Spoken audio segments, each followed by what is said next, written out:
Hello, my beautiful friends. What an amazing day it is. Welcome back. I hope your weekend was absolutely outstanding. We have a great live stream planned ahead. Quick preview, then we'll dive in for further detail. But lots of rumors over the weekend as we were learning more about the alleged pipe bomber, Brian Cole. They were telling us that he was MAGA and that he was very upset about the 2020 election and all this stuff.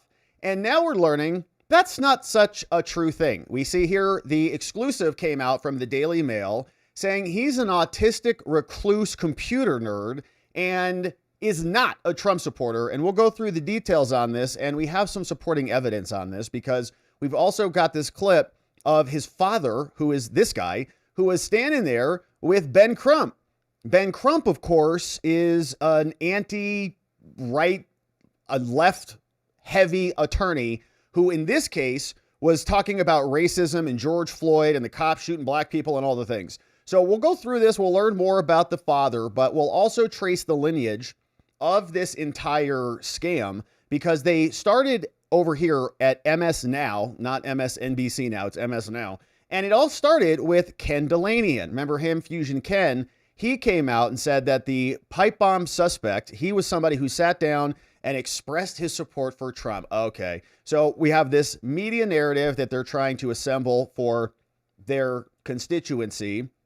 And we'll get into the latest on that, but we've also got some other reports that he sat down with the FBI for about 4 hours. Woo, that's a long time. And we've got questions about whether or not he had an attorney there and was represented by counsel or what went down. So we got some good details about what the investigation has brought for us over from the Hill. Then we'll get an update from the court docket because the minute entry has now been updated on the docket. And there are more updates from the January 6th subcommittee, not the select illegally constituted committee, the select subcommittee, which they shoved in a closet. Barry Loudermilk, he was out today explaining more about this, and we'll see what he's talking about because apparently it sounds like the FBI may have known about this guy all the way back in April 2021. Isn't that curious? So we'll go through this. We've got more from this congressman, and a great question came out to the president today in the Oval Office about this and about the prosecutor who's leading this case. Remember, the prosecutor who's leading this case prosecuted the Proud Boys in the other J6 cases. And so Trump got asked about that today. We'll check in on it. And a new letter went out to the woman who discovered the pipe bomb. Her name is Karlin Younger. And now the J6 Select Subcommittee is sending her a letter saying, we got questions for you over there, Karlin. And I went down and pulled up some of the other news about this woman, Karlin Younger. And we remember her because she got an award from the city of Madison, right? She's a hero for finding the pipe bomb and all the things. So I got it queued up just to refresh our recollection about that. We'll talk about it and see what else is percolating out there. Got a friend from our clip, Viva, in the house saying this is very interesting. This whole thing is a little bit fishy. The DC police chief has also said she's going to be stepping down now for unrelated reasons. And we'll hear more from Barry Loudermilk all coming up in the first segment. So it's going to be jamming. Then we'll turn our attention to these FBI agents. Oh my goodness, look at them. They're back. Yeah. Taking knees. And they have now assembled into a team of 12. Apparently it's 12 total fired FBI agents. Probably these goobers back here. 3 of them are dudes. 9 of them are females. And they're suing the FBI because they got fired for taking a knee and violating protocol. This woman, we remember, we've seen this photo many times. She was trying to take a knee, but she just couldn't get down on it. A little bit of a physics problem there. So anyways, we'll get into all of that. I cracked myself up, even though it's terrible. We've got here the latest on this. They sued all the does who won't even use their names because they're pathetic cowards, are suing everybody. Kash, Patel, FBI. We'll take a look at the lawsuit and then we'll pause for a moment of silence in memory of Alina Habba. We'll do that again later, but she is not going to be an attorney, U.S. attorney anymore. She was acting as the U.S. attorney and now she will be resigning. Now, the president was a little bit irritated about this today. We had a great clip here and some other reaction to this from Pam Bondi, John shared this one as we were prepping, sitting down, getting queued up here. Shared this. Trump caught on a hot mic calling out Republicans for this stuff. And Pam Bondi was talking about this yesterday from the red carpet. So we'll get into all of it. It's going to be a beautiful stream, my friends. Very glad that you're with us. Thanks for subscribing to our channel if you haven't already done that.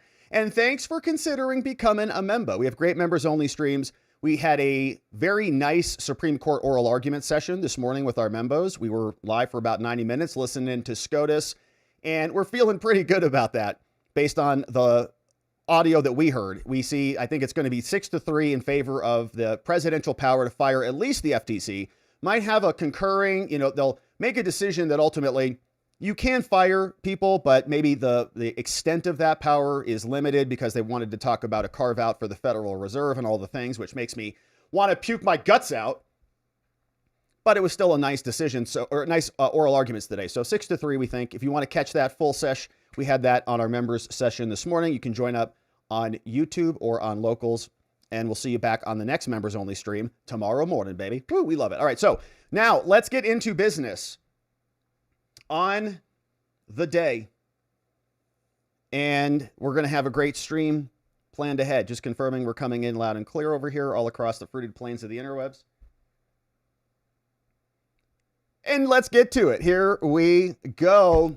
As you can see, the pipe bomb hoax is now smashed, courtesy of the family. The alleged pipe bomber, Brian Cole Jr., has been arrested. He's in federal custody, and the media came out hog wild. As soon as this was announced, they said the FBI sat down with him, and guess what? He thought the election was stolen, just like the rest of the maggots. And he's also somebody who admitted to it. He had a confession that he did it, all the things. And we have a lot of questions about a confession. Of course, you know that there are things like coerced confessions. And if you happen to be somebody who is of the mindset and you're under interrogation and you are what your family might describe as an autistic, recluse computer nerd, then maybe you won't have the mental fortitude to not confess to something, or something you say might be interpreted as a confession when it's not, because you've been in there under pressure for 4 hours. I don't want to be in a meeting with anybody for 4 hours. I think many of you can relate to that. It's like, all right, I'll admit to anything as long as we can just end this meeting and I can get the hell out of here. So January 6th, pipe bomb suspect, according to the family, is an autistic recluse computer nerd, is not a Trump supporter at all. But you saw the headlines like this one that were being smeared around all over the interwebs all weekend long by MS Now and others. They say the pipe bomb suspect confesses. Wow, that's real convenient, nice and easy, and has expressed support for Trump. Even better. Wow, how convenient for them. But the FBI isn't sure what motivated the suspect, all right, and why he planted the bombs. Now, who wrote this article? As usual, not one journalist writes an article anymore. It takes 3 of them because they're so dumb now. But Ken Dilanian is the guy who is at the title, at the helm of the article. And he says here, and just to pause, we remember Ken Dilanian from all of the Russia collusion garbage. He was the guy who was basically liaisoning, in my opinion, with Hillary's team. Fusion Ken Dilanian, they call him, for colluding with Fusion GPS. Yeah, the same people who hired and got the Steele dossier, who then passed it off to Perkins Coie, who is Hillary Clinton's lawyer. Okay, this guy's been around forever. One of the worst, obnoxious as hell. Everything he reports, he's like, all right, we see what you're saying here. But he came out and he said the man charged with the planting of these bombs, he says that he believed that Trump won the election, according to 2 people familiar with the interview, whoever they happen to be, more anonymous sources, which is Fusion Ken's entire MO. Brian Cole Jr. was arrested on Thursday, has been criminally charged, we know. Investigators found social media posts. They appeared to express anarchist leanings. The family's going to respond to all this in a minute and smash it, complicating their efforts to determine a clear motive. They can never figure it out. Somebody tries to shoot Trump and kill him. They're like, why did he do it? We don't know. It's very hard for them. But they found no evidence that he colluded with militant organizations or with any Trump supporters, or how about any intelligence officials or what? The FBI has not publicly revealed a motive. Yes, of course. And it's not clear what it was. They're seeking to keep Cole detained. He wore a prison jumpsuit, was joined in the courtroom by several family members, and we've got quotes from them riddled in the rest of these articles from inside the courts. Cole's arrest on Thursday ended a long search, and it was very convenient after that other suspect was identified, according to private sources. Prior to his appointment by Trump, Bongino and others said that they were going to get after this. And Bongino has made his statements and all the other things. Yeah, a previous article of this, a version of this, incorrectly stated that the suspect told the FBI he leaned towards anarchist ideologies. FBI agents found social media posts suggesting he embraced anarchist ideologies. Okay, so this is where I think a lot of where the source originated. This guy confesses. It's easy. Open and shut case. Don't know any of the context around the confession. Don't know how long he was in there. Don't know if it was a coerced confession. Don't know if he's mentally functional enough to have a sophisticated conversation about any of this. And once that story dropped at MS Now, then we saw it got picked up. Then CNBC and the rest of the fake news just took it and regurgitated it constantly. The J6 pipe bomb suspect, Brian Cole, confessed. Said he supports Trump and has anarchist views. That's according to MS Now. And as we criticize here all the time, they're just not that creative. So then Kevin Bruniger, he woke up and he's like, oh, I hate my job. I hate my life. I work for CNBC. I'm a reporter, journalist, whatever, so-called. I'm miserable. I don't want to write anything. So he just goes over to MS Now and just copy and paste their articles, throws it into ChatGPT, says, can you just rewrite this a little bit for me? It's like, sure, happy to do it. Does it, spits it out. He copies and pastes it, drops it right over on CNBC. Then he said the same thing. Now, again, it's setting up a media narrative. They're trying to get ahead of the story. It's MAGA, just like the rest of MAGA. While in custody, Cole confessed to helping plant the pipe bombs. He did, which did not detonate. Two sources familiar with the interview told CNBC. Did they confirm it? No, they just stole it from MS Now.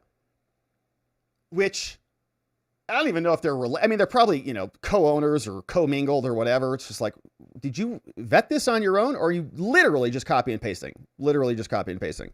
So Pam Bondi was talking about this too. But then the family came out and said, totally ridiculous. Okay, this guy's an autistic recluse computer nerd. He's not a Trump supporter, not political at all. Lives in his mother's basement. The 30-year-old Virginia man accused of planting the pipe bombs is an autistic recluse and a, quote, computer nerd who has no party affiliation. His grandma told the Daily Mail on Friday.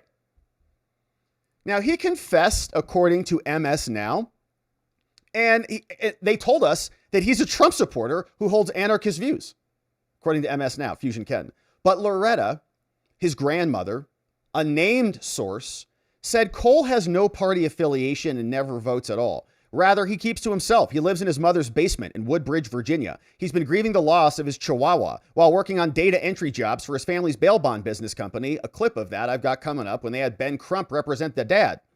He's not politically affiliated with anything, the grandma told the Daily Mail during an interview at her home. They went out there to Gainesville. He has no social media contacts. He's never online going back and forth with politics or anything like that. He says he doesn't like either party. She says he's borderline autistic, she added. He's slow. He may be 30, but he's got the mind of a 16-year-old. That's why we're thinking, the family, what the hell? What's going on? And this is an interesting point. If he really is of that mindset, does he have the capacity here to be a part and a party to this prosecution? I mean, like they may say you're 30 years old, but can you read, write? Do you understand the basics of what's happening here? And then maybe do an assessment, right? Have him go meet with some psychologists and then they can do an assessment for competency. If this is a real thing, like we validate that in the law. You can't just prosecute insane people. Like, do you have any idea what's happening here? They're like, no. But you're like, well, you're going to jail forever. Well, I think George Washington murdered him, or something like somebody's crazy. So you can validate that.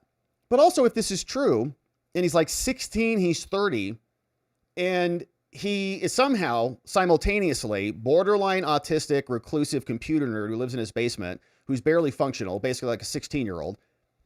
How was he able to evade the FBI for 5 years? How was he able to create two physical devices that should be filled with forensic evidence? I mean, he had these things around his property for years. Apparently, he was buying materials before the election even occurred. Right? They referenced us all the way back to like 19 and 20. He's been buying these materials forever. So they're sitting around. They must be gobbling up DNA and is all of it, he's sitting in his basement somewhere. So was there any way that they could forensically, validate these devices, just check to see if there's any forensic evidence that ties it back to him? Because he's a 16-year-old autistic kid? Or was he like a mastermind who was sealing and wiping off and sanitizing all of the devices to delete any possible traces back to him?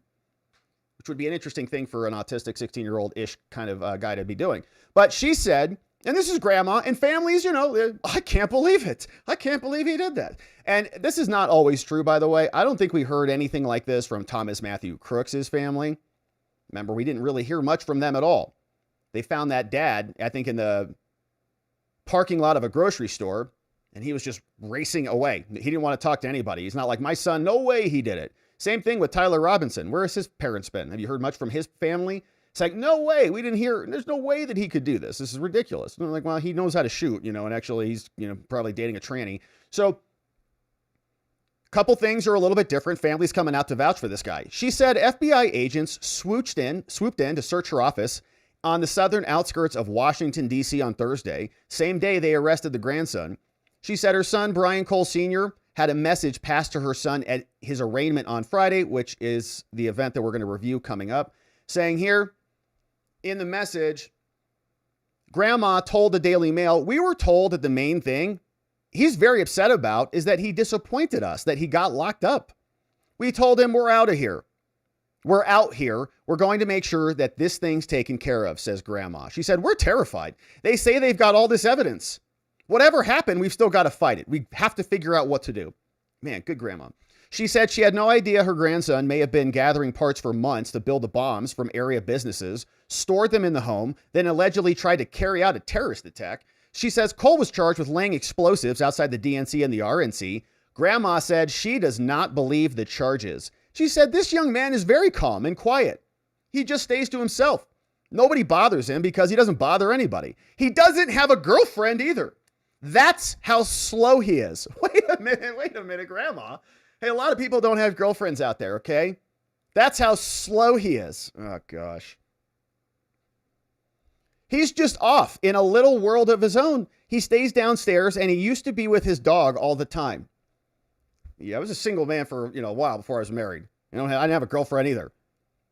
But Grandma's right, I am a little slow. That's why everything is so messed up with us, because he's a good kid, she said. If you knew him, you would say that he couldn't have done it. And if he did, it was just him trying. See, there's if he did, she's like, okay, well, maybe it was a positive. Well, it's just him trying to prove a point or whatever. Still can't do that. He probably doesn't even know the magnitude of what he's done if he did it. Here's a screenshot from, or a artist rendering of the court proceeding. Very short proceeding, very short minute entry we'll share with you in just one moment. She last saw him on Wednesday when he came to work. What did he do? He's a data entry clerk in the office, answers the phones. He's right in the reception area up front. She says, we have a business, so we have to put him to work. And he understands that. He's good with data entry. All I can tell you is I love my grandson. He's not a bad kid. He's not affiliated with any gangs or anything like that. He's not a political anarchist or whatever they're calling him. People could pull unnamed sources out of the sky. That's right. That's exactly what Ken does. I don't believe that. I don't know. The calm of the leafy suburb was disturbed on Thursday. FBI previously offering a $500,000 reward. We know the background and the details. And they couldn't find him for 5 years because this autistic, reclusive computer nerd created such untraceable devices that they couldn't find him for 5 years until they just happened to find some receipts from some Home Depots. So that's the story. Now, we also are learning that apparently he spoke to the FBI for 4 hours, which is quite a long time. Doesn't sound like there was counsel with him at the moment. We know he hired an attorney, but don't think that the attorneys got in there for those 4 hours. So what is this borderline autistic person, according to the family? And maybe that's a ruse. Maybe that's not true. Maybe it's, guy's perfectly fine. He's like, no, I'm good. I just hate working, so I just tell, I hate my family. I never talk to them. They think I'm autistic. I just hate them, whatever. But 4 hours of an interview. And of course, a good defense attorney is going to be looking into coercion if he's going to be fighting this thing. I mean, I don't know why he's fighting, why his family is hiring defense attorneys who are going to be appearing on the case if he just confessed everything and he's going to just be pleading guilty. Are they only coming on to help him facilitate a guilty plea? Sometimes that happens just to make sure he doesn't get railroaded. But it also seems a little bit like it's not going to be much for them to do. if he's already admitted everything. So the Virginia man accused of planting these two devices spoke to investigators for 4 hours on Thursday. That's according to prosecutors. Brian Cole made his first court appearance on Friday after being hit with 2 charges. He did not enter a plea. He was read the charges against him, and the prosecutor, Charles Jones, said the government planned to prioritize certain discovery, including the Thursday custodial interview, which Jones said lasted 4 hours. The disclosure came after NBC News first reported what they said was a confession. The AP later reported that Cole confessed in an interview. The government said it will also prioritize turning over the location data and the purchasing information to the defense. Jones said it hoped to coordinate with the defense over the weekend, and we are here today. Cole, 30-year-old black man, unless you're Jake Tapper, then he is a white man, who sported a mustache, glasses, and tan-issue jumpsuit on Friday as the first suspect after 5 years. And we have a clip coming up of Barry Loudermilk, who says he doesn't believe this dude acted alone. Video footage that showed the culprit laying the bombs, and all of the rest of the footage shielded his face. Now, investigators knew that he was about 5'7", had Nike Air Max sneakers on. Cole's 5'6", and purchased multiple items consistent with the components used in the bombs. Did they find the shoes at his house? At the press conference on Thursday, Trump officials described this as an aha moment because they just looked at some receipts that Christopher Wray couldn't figure out for 5 years. Cole spoke quietly into the microphone when answering the judge's questions, often looking down or at the judge. He said his schooling ended with high school and affirmed that he did retain a defense attorney. As he left the courtroom, family members called to him, "We love you. We're here for you, baby." The charges Cole faces are transporting an explosive device. And again, they've bundled them up. So we've got a transportation and saying the bombs are planted on Jan 5. They were there for 15 hours. We know the rest of the story. So the proceeding went down on Friday, and you can see we got a couple of updates, a couple very short minute entries that the docket is now sharing with us, saying here is what happened on Friday in front of Judge Makshila Upadhyay, who is a newly appointed Biden judge, who is, I believe, born from India. Return on arrest warrant, and the initial appearance was held, and the court advised the government of its due process obligations. Cole has retained a defense attorney. The government orally said, can we hold on to him? She granted that motion. They set a detention hearing for next week, 12:15, 1:30 p.m., courtroom 6. That's going to be interesting. So defense attorney John Shorman was there at this proceeding, but doesn't sound like the defense attorney was there for the interrogation. Another minute order, just dropping, saying order to produce, it's a Brady order, all exculpatory evidence over to his defense. So if you have anything that would exonerate this guy, you got to give it over to him now, signed off on by the judge. Let's do a refresh to see if anything dropped since we started the show, and the answer is no.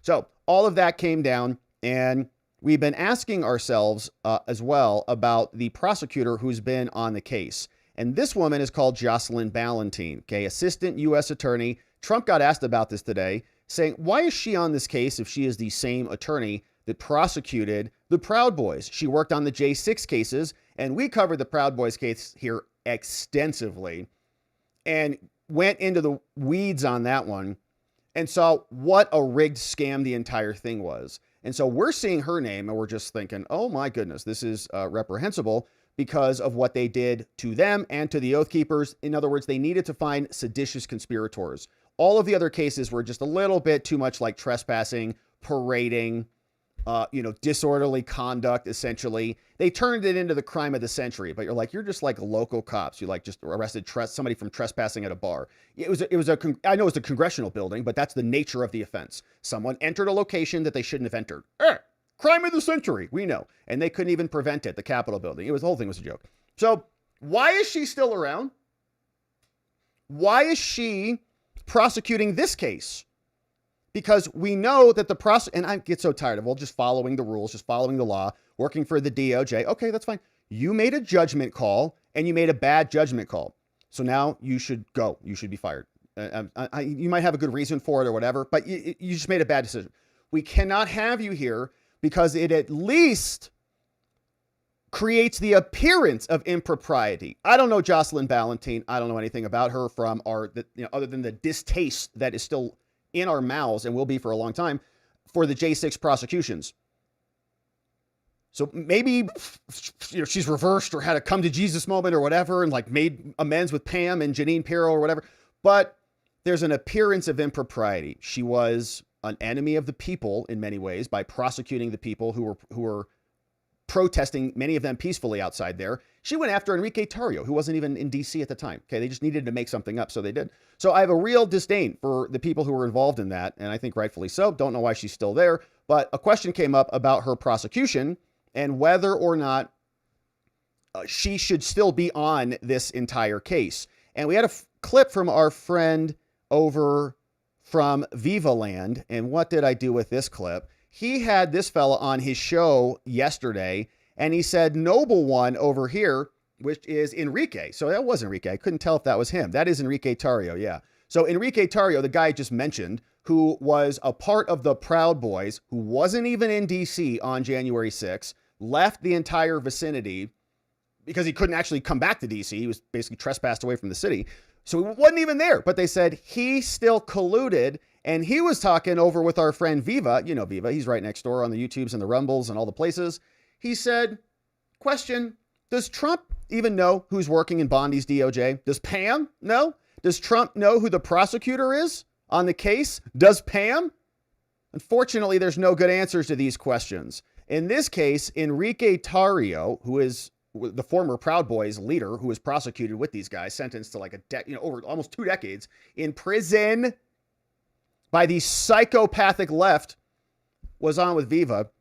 Now, if you didn't know this, please share it. And of course, we're going to share it. And last week we did talk about the fact that Jocelyn was on this, but Enrique was the recipient of her abuse. Here is what he had to say.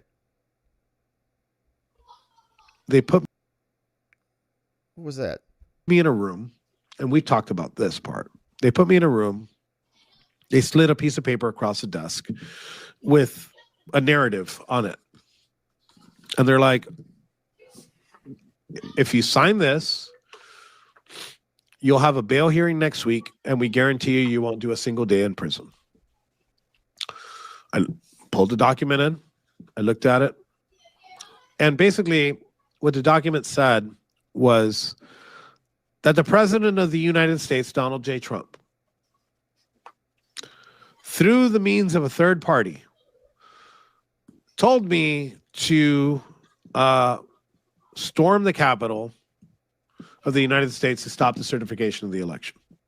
May I stop you just for 1 second? Ridiculous. Who's sliding this paper and who's asking you to sign it? Her name is Jocelyn Ballentine, and she works for the Department of Justice. And she was the head of the Capitol Siege Division for the Department of Justice at the time. Yep. Sitting in the room. She's the one that offered it. I said no. And she told me to lie about the president in order to go home. And there is no doubt in my mind. There's no doubt. There's no doubt. Because at that time, Jack Smith hadn't been appointed yet. Yep. There's no doubt in my mind that one of the people that were working with Jack Smith to prosecute the president, because it was a January 6th case,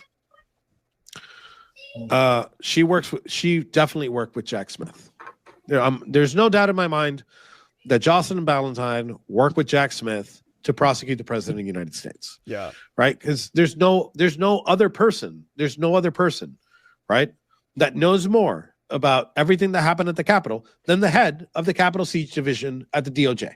But I presume, you'll correct me if my assumption is wrong, had you signed that, they would have used that, Ballentine would have used that to prosecute Trump. Nailed it. Yeah. Well, she would have given it to Jack Smith at that point. Jack Smith, again, wasn't, the timeline is that Jack Smith wasn't appointed until a couple months later. Actually, a couple months later. Jack was right after Trump announced, which I think was that in 22? So way after J6 happened. But I'm 100% sure she would have been the person working there with it. She was the one that gave the offer. So the person that was going to help Jack Smith put the president away. Jocelyn Ballentine still works for the DOJ. And she's handling the pipe bomb case. So Jack Smith was appointed November 2022, right after Trump announced. Remember, Merrick Garland came back out like, we're going to appoint a special counsel. He's going to be independent. And then what happened is Jack inherited the entire caseload from the FBI and from the DOJ and from the J6 committee. He was just getting information fed into him from the Biden people and the Liz Cheneys of the world to just jumpstart his investigation and his inquiry so he could get something on the books to take out the president before the election occurred. And of course, Enrique Tarrio would have been a very helpful figure in there if he could have been flipped and they could have paraded him around all the media to say, the leader of the Proud Boys says that Trump ordered him to invade the Capitol. It would have been devastating and damning. And so prayers up, man, and to Enrique Tarrio and the Proud Boys.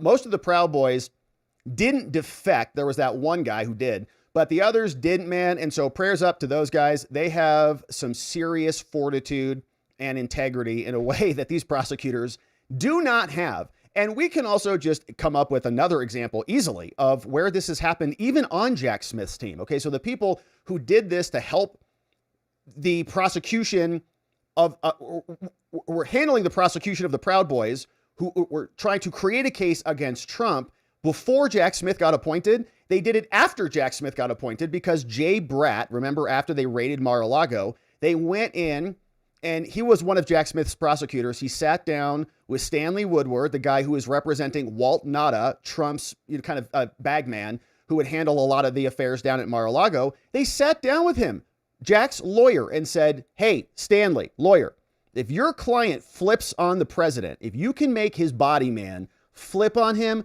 we're going to make you a DC judge, Stanley. Okay, so just think about how sick these freaks are. Not only are they threatening Enrique Tarrio, they gave him like, I don't know what the total number is, like 19, 22 years, something insane. 22 years if you don't flip on the president. He didn't do it, man. That's damn. So that's on one end. On the other end, we'll elevate you. We're not going to throw you in prison, Stanley, but we're going to give you everything you want. You're going to be a judge. Now Stanley's like number 3 over at the DOJ or whatever. He's up there pretty high. So it was a good call for him. But these people are cowards and they're pathetic. And so they come out, they say this whole thing is, it is what it seems, and you should just accept everything at face value. And they put what's her name? Ballentine right back on the case. The same woman, Jocelyn Ballentine, who was going after these guys, is now going to be on this case, even though we know what a corrupt person, according to Enrique Tarrio, she truly is. So the whole thing has always been about smear and MAGA, as we saw, but the family back around this time, November 16th, 2021, so same year as January 6th, turns out they went and hired Ben Crump. And Ben Crump was getting a lot of activity back around this time after 2020, the Summer of Love, where the BLMers burned down, I think it was about $2 billion worth of damages. Remember, January 6th was about $3 million in damages. They ended up spending billions more to wage their war on an entire party and constituency in America. So they spent a lot more, but the actual damages was about $3 million. The actual damages from Summer of Love, from BLM, when they torched half the country, about $2 billion. And you can fact check that. Those were the insurance claims. So that's their numbers, not ours. So $2 billion. We had, I think you can say there were confirmed deaths that are attributable to BLM. And you really can't make that same argument with the J6 case, because the only person who was, killed, really was shot and killed, was Ashley Babbitt. You can make the argument that, Jocelyn, I believe was her name, Boylan, was beaten to death, but others died of heart attacks and natural causes. Of course, the cops all died of natural causes or suicides, including Brian Sicknick. So we remember the ordeal and the scene. And Ben Crump was out representing a bunch of people who got attacked by, the racist white cops. And here was what Ben was saying back in the day. This clip came over from Officer Brandon Tatum. He said, remember him? This clip is Brian Cole Sr., father of the DC pipe bomb suspect, standing next to Ben Crump, the king of race hustling. Cole begged the DOJ, the Biden DOJ back at that time, to stop the DA from investigating his bail bond business and screamed racism. Here's Crump and the father. The final person you will hear from before we engage in your questions would be Mr. Brian Cole, the president of Free at Last Bail Bond Company. Mr. Cole. Yes, I've done business all over the United States. I'm in 20 states, and I've never met the opposition that I've met with Zimmerman coming after our company the way he has. He's defamed me. He's called my insurance company. He's went above and beyond, going to other jurisdictions, defaming me and Mr. Holmes.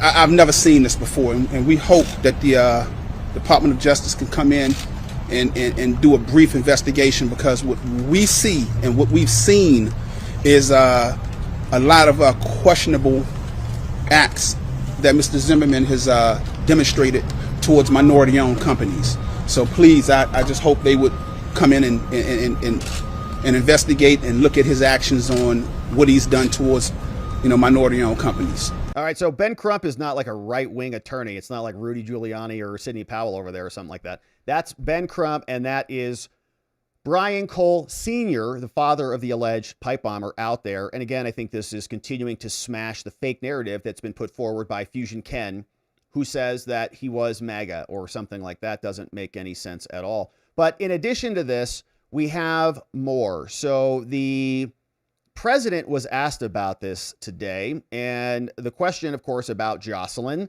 Ballentine, the prosecutor who prosecuted Enrique, Tarrio, and the Proud Boys, came up today from the Oval Office. Very short answer from the president, but a great question from Cara Castronova from Lindell TV. Honestly, they asked some of the best questions of the entire press corps, and here is what came out today. Entertained. I'm Cara from Lindell TV, Cara Castronova, and I'm not fake news, just so you know. And everybody's talking about the pipe bomber over the weekend, the suspect that was taken into custody. I reported on Biden's kangaroo court for 4 years. And this is an important question to me. Everyone knows that J6 was a Fed's direction to set you and your supporters up. So my question is, what's your gut instinct about the new pipe bomber suspect taken into custody? Does your instinct tell you that he acted alone? And also, Mr. President, how do you feel about the lead prosecutor on the pipe bomber case? Jocelyn Ballentine is the same prosecutor that allegedly asked the J6er to lie to frame you for J6 when you did nothing wrong. What are your thoughts? Well, thank you. I really appreciate that question. It's sort of a statement, and I appreciate it very much. Jocelyn is being looked at. They all have to be looked at. What they're doing is so bad. This was a whole Democrat hoax. The whole thing was a Democrat hoax, and it's all being looked at. I appreciate that. All right, would have liked a little bit more on that one, because it was good to hear that he's at least knowing the name. Jocelyn Ballentine. Yeah, we're looking into them. We're looking into all of them, which is good news.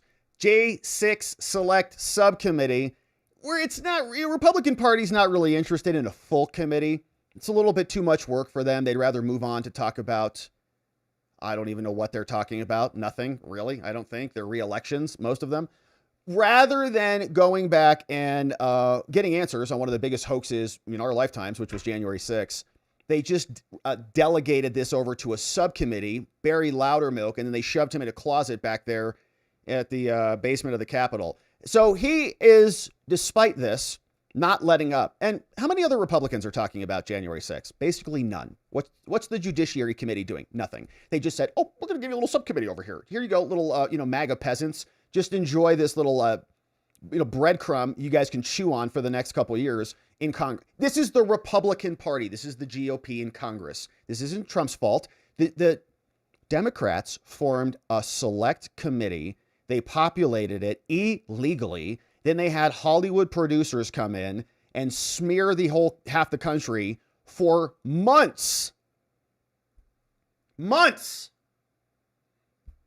We get every month or so, a letter from Barry Loudermilk, who we're a big fan of. He's doing great work. But that's all we get. So maybe Mike Johnson and Jim Jordan and Chuck Grassley and Ron Johnson and all of them could give us a little bit more oomph on this, because this was a catastrophic hoax that wrecked lives all across the country for years. And we want repercussions for the people who did it. And apparently, as we've screamed about for a long time, the same people who did it are still working there. Jocelyn Ballentine, according to Enrique Tarrio, was responsible for this, and she's still a U.S. attorney. So sometimes I have to step back and look at myself in the mirror. Are you screaming about this too much? Are you being ridiculous? Just chill out. I don't think so. She's still there. She tried to flip a defendant, according to the defendant, who's pretty damn good primary evidence, to use fake confessions to go and prosecute somebody that she didn't like, in this case, the president. She wanted Enrique to lie. They wanted Stanley Woodward's client, Walt Nada, to lie. Then they come out like, we got a confession and you should believe us and everything is on the up and up. It's the same people. I'm not blaming Pam, but I am in a way, because Jocelyn Ballentine is still there. The same person is handling both cases. She's claiming that she just got a confession, according to the media, out of this dude, whereas we know that her confession to Enrique Tarrio was coerced. So we've got questions about it. Now, we also have questions about this other woman. Her name is Karlin Younger, and she is the person who discovered the pipe bomb on the RNC steps.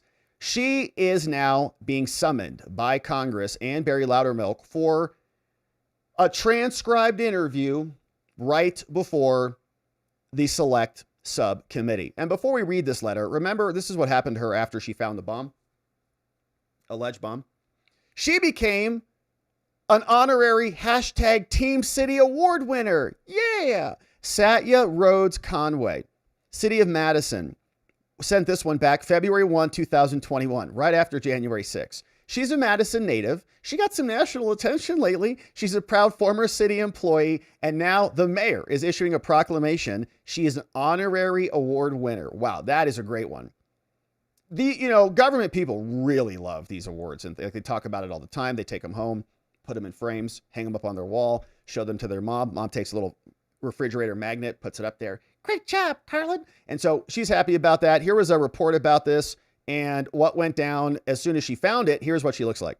Never did Karlin Younger expect an everyday chore to spark a federal investigation. I was doing a now infamous load of laundry, just changing it over from the washer to the dryer. It was that load the Madison native, who now lives and works in D.C., was taking back to her building when she looked down and saw something odd. My first reaction was, this has got to be trash, until I kind of leaned closer and saw that, in fact, it was something that looked like a bomb. There were wires, piping, and a timer, and it was right next to the Republican Party's headquarters. You're on that edge of, I don't want to bother anybody, right? Like, I want to make sure this is real. You don't want to go down as the person who evacuates a city block for a hoax, but at the same time, there was just enough of that gut instinct that said, this isn't a place that you'd put a hoax.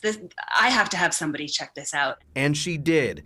She would later learn it was the first of 2 bombs found in D.C. last Wednesday, the same day a mob attacked the U.S. Capitol in support of the president and his false claims the election was stolen. Investigators found the other device at the Democratic headquarters, and they shared an image of the person they believe planted both bombs and offered $50,000 to find him. But for Younger, the personal reward is knowing she was simply in a position to help. Yeah, it was really, really nice. Okay, so she is there getting awards, and they were, lapping it up for a long time, and now she's getting a letter from Congress. Over from Barry Loudermilk. He says, Dear Miss Younger, the select subcommittee is sending you this letter from the closet, and we're conducting oversight of the events that occurred at the Capitol and the subsequent investigation. During this Congress, we have sought information about the discovery of the pipe bombs, sending this one today, to various entities. We want to know what happened at the RNC and the DNC. Now, from the documentary and the testimonial information that we have obtained to date, we believe that you, Karlin, possess information that is necessary for our oversight. We'd like a little bit of your cooperation. They say, all right, according to public reports, you were working as a government employee of the Department of Commerce on J6 when you discovered a pipe bomb near the RNC. In the days that followed your discovery, and presumably in the absence of any inquiry on this matter by the FBI that was led by Christopher Wray back then, you proactively submitted an online tip identifying yourself as the person that discovered the RNC pipe bomb, and you offered information relating to the incident. Now, given your discovery and subsequent interactions with the FBI, you are uniquely situated to provide information about the circumstances surrounding the FBI's response to and the investigation of the RNC pipe bomb. We ask that you make yourself available for a transcribed interview very soon, but no later than December 22nd, 2025. So we're squeezing this in before Christmas. Now, HRES 605 authorized us to conduct a full and complete investigation, and that's what we're doing now. If you want to be represented by an attorney, you can let us know. Otherwise, we'll see you soon. Sincerely, your friend, Barry Loudermilk, Chairman, Select Subcommittee to investigate the remaining questions surrounding J6. And there's a lot of them. So that is happening over in Congress. We saw Enrique Tarrio. And something else interesting happened. The chief of the DC police is now resigning. She is now 2.5 years on the job. Crime is down, but things are getting tense over there. This is not the Capitol Hill Police, so this is DC Metro Police. And of course, they're responsible for a lot of security in the district. Now, it's a quick turn for the DC police chief. She's gone. Somebody was there 9 years before, 4 years on the job for her. Some residents are upset that they're cooperating with ICE. But meanwhile, both the DOJ and the House Republicans are investigating whether the Metro PD supervisors misclassified some city crimes to juke the numbers. Oh! One police commander was put on leave in May. Everyone's just lying. What the hell's going on? I, as the chief of police, never would ever say to anyone to alter stats. I would never. But I'm resigning. I'm leaving immediately. Sure, okay.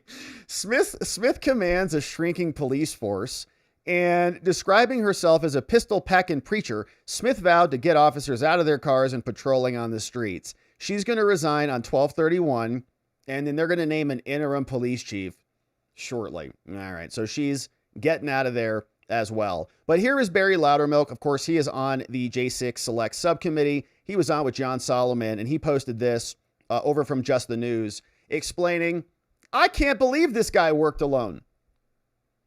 And it's a strange thing. I mean, if he's an autistic recluse who just likes video games in his mom's basement, he sure outsmarted the hell out of the FBI for a long time. They couldn't even find the guy, track his vehicle, follow a Metro card, get any forensic evidence off the pipe bombs at all. Nothing. And he just was, I guess, just hanging out until now when they found some receipts from Home Depot.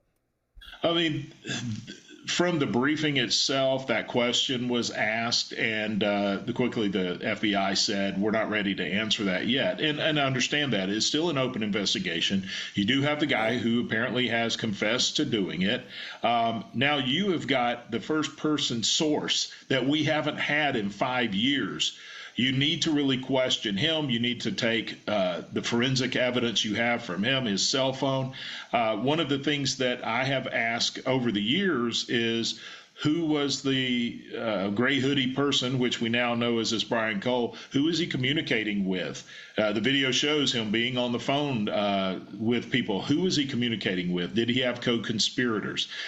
This is something now that the FBI, they know who it is, and they'll be able to track down who he was talking to, and then start talking to other people. So, and it's also interesting for somebody who is so apolitical, according to the family, who is making these pipe bombs for a long period of time, assembling the components from all these different shopping trips, and then suddenly decides January 6th, going to be a great day to just walk around and drop them off, knowing that they're not going to explode, right? Because it's only a 60-minute timer.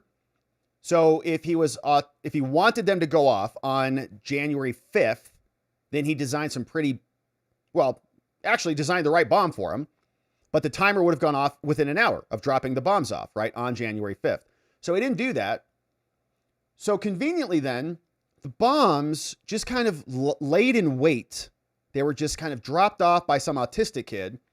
And then strangely, he leaves like 15 hours later at the key moment where they're going to count the votes. Even though he dropped the bombs off last night, they're discovered. Oh, right at the most perfect time to deviate all of the resources away from the Capitol. So we still have to explain that. Okay, if he dropped them off the night before, how come they were just suddenly discovered at the most exact perfect time to create an opening or an excuse rather. I mean, I think they wanted this to happen. So let's go over here. And oh no, we saw videos of them tapping people on the shoulder, moving cops out of the way so people could come in after they were just patiently waiting there outside. So how did all of that just conveniently work so perfectly? The FBI was a little coy with their response, but that's what I would expect at this point. And this is what I want is you don't want to tip off everybody that was involved. I don't believe this guy worked alone. I mean, he could have, but it just doesn't fit the MO. We've still got a lot of work ahead of us. And quite frankly, it's a partnership now between my committee and the FBI and the other agencies that didn't exist in the previous administration. They were obstructionists. I mean, they, as you brought up before, they hid documents. Documents were destroyed. And now we have an FBI, especially Deputy Director Bongino, who I've been working closely with. They're very good. In fact, as they find information that they think will be helpful to us, they'll give us a call and make sure that we can get that information. And we're doing the same thing. As we uncover something, we're sharing it with them. Yeah, what an extraordinary partnership, and how much progress has been made in just a few short months since that partnership was struck. From the timeline we've learned, about 6 weeks ago, they implement a new red team. Within 2 weeks of that red team, they have their suspect. They monitor him for 4 weeks while they build the case. From that time frame, it didn't seem like it took very long once a new team got fresh eyes on there to put the evidence together. It seems like the evidence was sitting in plain view of the agents. Yeah, I think it was. Of course, they took all the evidence that was obtained 5 years ago, as well as more information that has surfaced since then. But that's why they were able to move so quickly. I wasn't sure how long that they were working on this. I had heard they've been working on it 9 months, but during the briefing, when they gave the timeline, it didn't pass us by without realizing that is the same time frame that our committee was also stood up. That's right. And I look at our committee of how much progress we've made in that short of time, which I felt was impressive. But for the FBI to take this cold case and turn it around and solve it, and I mean, they're confident that they have the guy, and of course he's apparently made a confession to it. That's extraordinary work. This is the type of FBI that we used to think that we had, right? These are what the TV shows and the movies were made about, is this level of investigative work that the FBI does. When they pull together, they not only work together with all the professionals that are in the FBI, and they're doing it objectively, but they also bring in partnerships from other investigative agencies to get to the truth. Yeah, and that's why it was so unbelievable that they couldn't find the guy for 5 years. We're all scratching our heads. This is weird. Isn't it one of the most secure buildings on the planet? Isn't this one of the most secure cities in the entire world? And of course, the answer is yes to both of those things. And they couldn't even protect the Capitol building. And they didn't have enough surveillance footage to track this guy down, allegedly. But I think the truth is they may have had eyes on him a long time before Kash and Dan came in. And so we've also got questions for Christopher Wray and the rest of the FBI agents who were working the case. And just like we've got concerns about whether Jocelyn Ballentine is still there at the DOJ, what about all these FBI agents who looked at the files and were too stupid or too corrupt to go figure this out? Why are they? You're terrible at your job. If you find a pipe bomber, don't you go into the office of the pipe bomb team and say, hey, morons, look what we found. It took us 4 months. You're all fired. Get out. Or what are they going to do? But here's what the select subcommittee had to say. They said, did the Biden's FBI identify Brian Cole Jr. back in April 2021? It sure looks like it might have. When you compare our pipe bomb report to Cole's affidavit, let's do it. So from the report, remember the House released a report. We've talked about this many times. It's a great report, but he is highlighting here for us. As the FBI continued analyzing large data sets from the carriers, certain devices exhibited behavior consistent with the suspect. Oh, really? For example, in April 2021, the case team identified a blank user who was in the area of the DNC at the time the suspect can be seen on the video footage using their phone. Wow, that sounds exactly like what the new indictment says. The new indictment, remember, we went through it. It's basically two things. It is receipts and it is camera footage and cell phone footage combined. So they say cell phone is pinging, and we got camera that shows he's right there as another phone is pinging. There's a person right here who could have pinged off that tower. And then when he's over here, there's another ping, and it could have pinged off the tower, and it's all kind of corroborates. So it's got to be this Brian Cole Jr. because there's nobody else, presumably. And we also heard that the cell phone data was corrupted, and that was deleted. I mean, we couldn't get our hands on it. But then suddenly we got our hands on it. But this is curious. So it sounds exactly, honestly, like 358, email from so-and-so and so-and-so to so-and-so and so-and-so on file with the subcommittee. Somebody sent an email. Hey, we checked out this person that is corroborating cell phone data, is corroborating with this. And again, they said this dude was a DoorDash driver. So maybe he was driving around in DoorDash and they just couldn't, that same cell phone was pinging off the towers. Who knows? The FBI requested and received historical cell tower data for the user. And as of April 21, the case team was attempting to, quote, further analyze the user's movements. Now, it's ultimately unclear what happened with respect to this lead. Sounds like maybe it's him. Other memos, other things that are on record. So that is what the House report said. They investigated it. They looks like they got somebody who they're following around. And then the actual indictment, or the criminal complaint rather, said provided that provider records showed that Cole's cell phone connected with the provider's cell phone towers, consistent with his cell phone being in the area of the RNC and the DNC on J5. Sounds like exactly what the FBI was reporting in the prior report. The Cole cell phone engaged in approximately 7 data session transactions with provider towers between 7:39 and 8:24. The historical cell site data shows the specific tower for each of the transactions, along with the sector of the tower that engaged in the transactions. There are 7 of them. So phone is pinging, Facebook's downloading, whatever. 7:39, 7:44, 7:59, 8:14, 8:23, 8:24. And they say that if you combine those two things, that's enough probable cause to go get an arrest warrant. They did that. Now they've raided his house.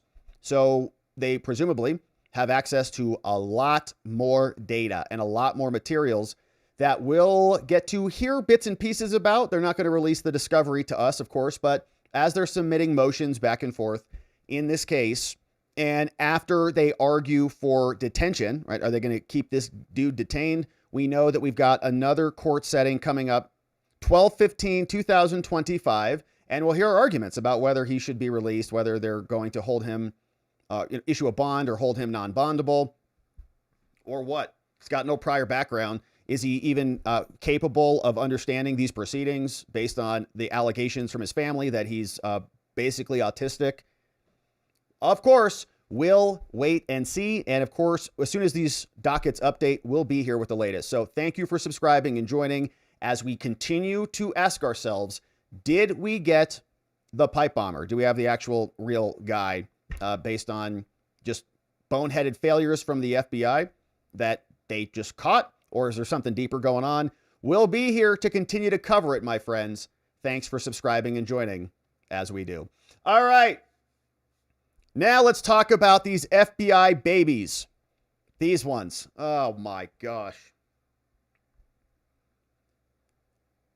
The kneeling, pathetic FBI agents who got fired for being pathetic and kneeling, as seen here in this photo, are now suing Dan and Kash and everybody else in the DOJ. They're saying, how dare you say we can't express our solidarity with George Floyd, BLM, whatever. And we have covered this photo before. They all got fired, and we think rightfully so. And it's not because of their political ideology. It's because they're expressing their political ideology in FBI uniform, on duty, in their gear.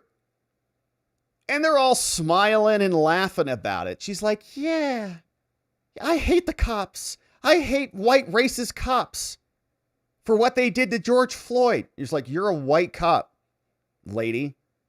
Wipe that grin off your face. This other lady, they're all masked up. She's like, this lady wanted to kneel, thought about it really hard, like in the middle. She's like, no. She's like, all right, definitely not going to do it. This other FBI agent, he was getting a little bit tired up here, so he had to use the wall to hold him up because he didn't want his muscles to get hurty. He's like, I can't lean on my knee. It's too painful. So I'm just going to fake sit like just a pathetic person. I mean, if you're going to take a knee, shouldn't you own it? Isn't that the whole point? It's like you're going to he's like, well, it's a little bit difficult for me to do that. So he's going to take a little side bend as a little squat. Kind of like you do it, Catholic Mass. Like you see those people who are kneeling and they kind of like put their butt on the pew. Okay, that's church. Okay, you're allowed to do that. This is completely inappropriate. They got fired accordingly and they're pathetic. So now they're suing. All right, it's just a joke. So let's read through the lawsuit and make fun of them. And then we'll hear from Pam and the president about what exactly is going on before we get maybe an injunction saying that each of them are entitled to $1 billion for pain and suffering and emotional damage. The FBI has sued many times here. It's pathetic every time we read them. And here is what they've done. They've got summons now going out to Kash Patel, FBI, Bondi, DOJ, Executive Office of the President, and U.S. All suing because of their free speech. Here's what they submitted. We'll hit the highlights and then get some reaction. But they say, the First Amendment to the Constitution. Actually, let's pause here. I want to see who is suing, who is filing this before we get to it. See if we know any of these people and see how pathetic this is going to be. All right, so we've got people from Washington Litigation Group in D.C. and Fort Myers, Florida.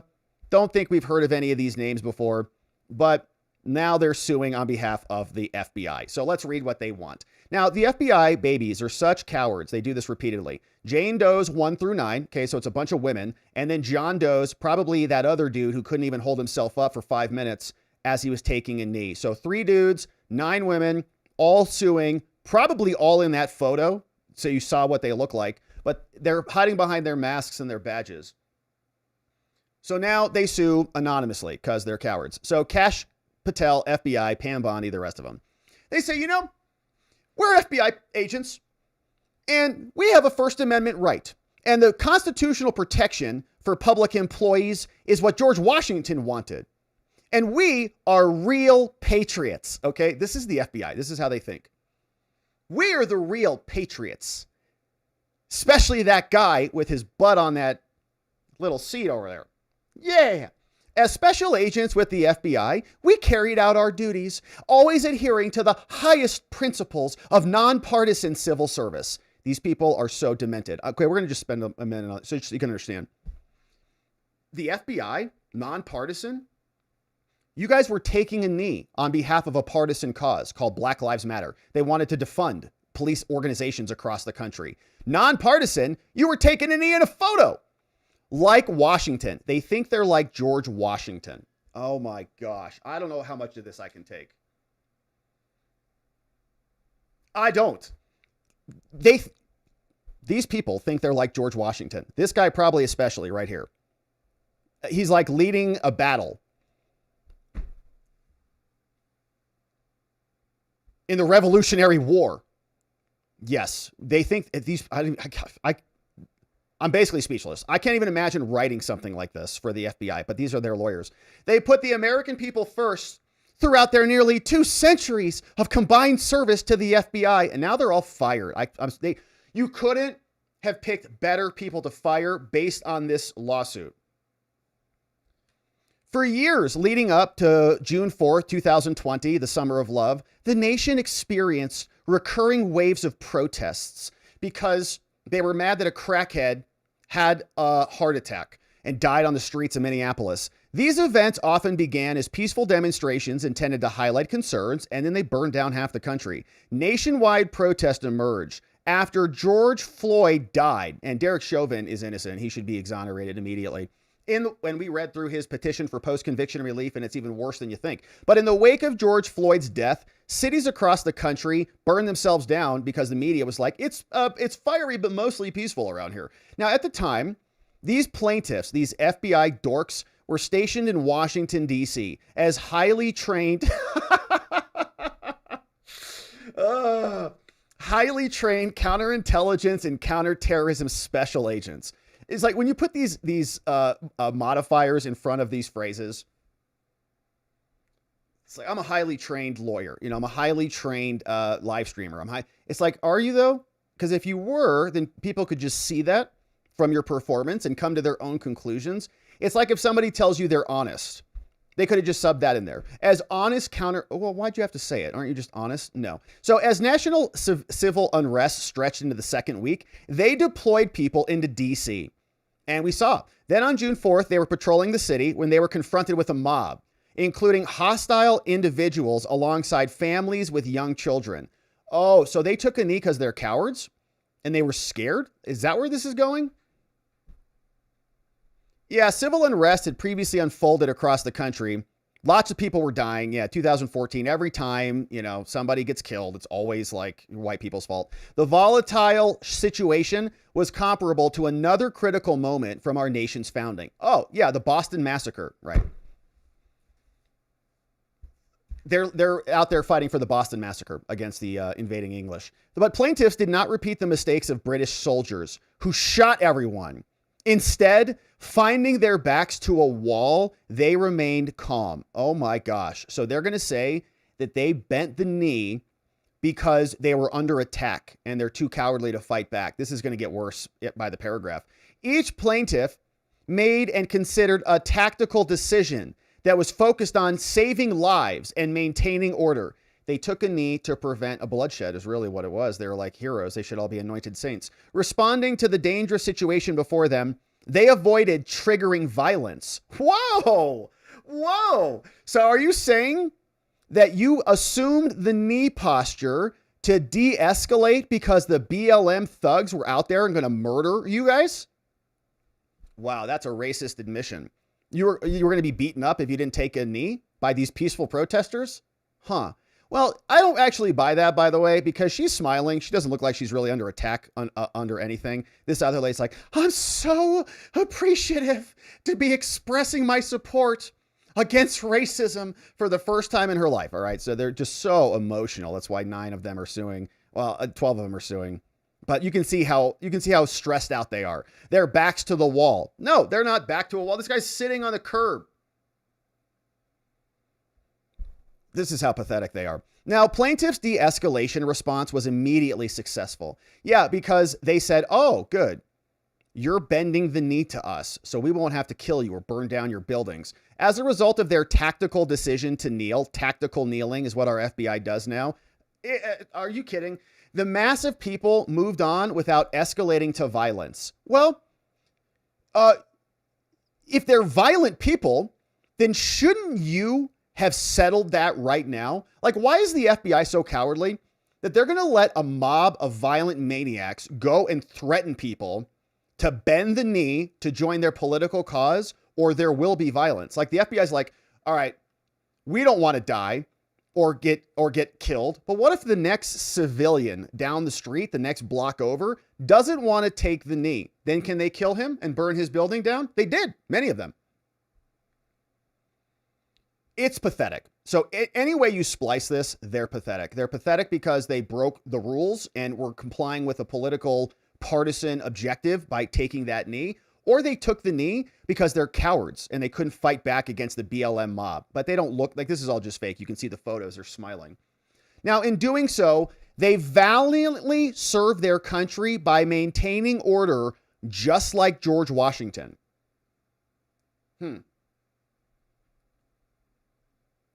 I don't know how else I can say how pathetic these people are. Okay. You taking a knee and you're going to equate and try to tarnish George Washington and compare yourself to him. They should never be hired again for any real job that requires an adult. It's like, wow. Wow. You parked your car. Oh my goodness. Welcome home. You parked your car. You're like Neil Armstrong. Wow. It's amazing.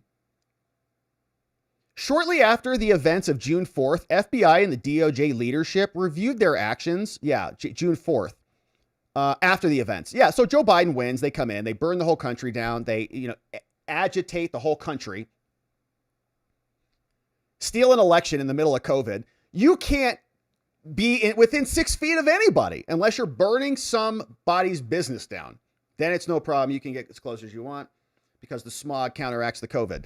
FBI and DOJ leadership. So then Biden's people come in. They're like, you guys are great. Yeah, kneel all the place you want. In fact, if you're kneeling, would you also like to transition in the middle of this kneel? We'll come off and just come chop your genitals off too while you're here. That was the Biden FBI. But more than 5 years later, Now, Trump and Pam are trying to rewrite history. After an internal review process that was triggered by Patel himself, again, failed to fault their actions, they nevertheless said, you're fired, get out. Identical single page. So the FBI reviewed themselves and they're like, if you want to kneel for, Black Lives Matter, you're free to do that. Okay.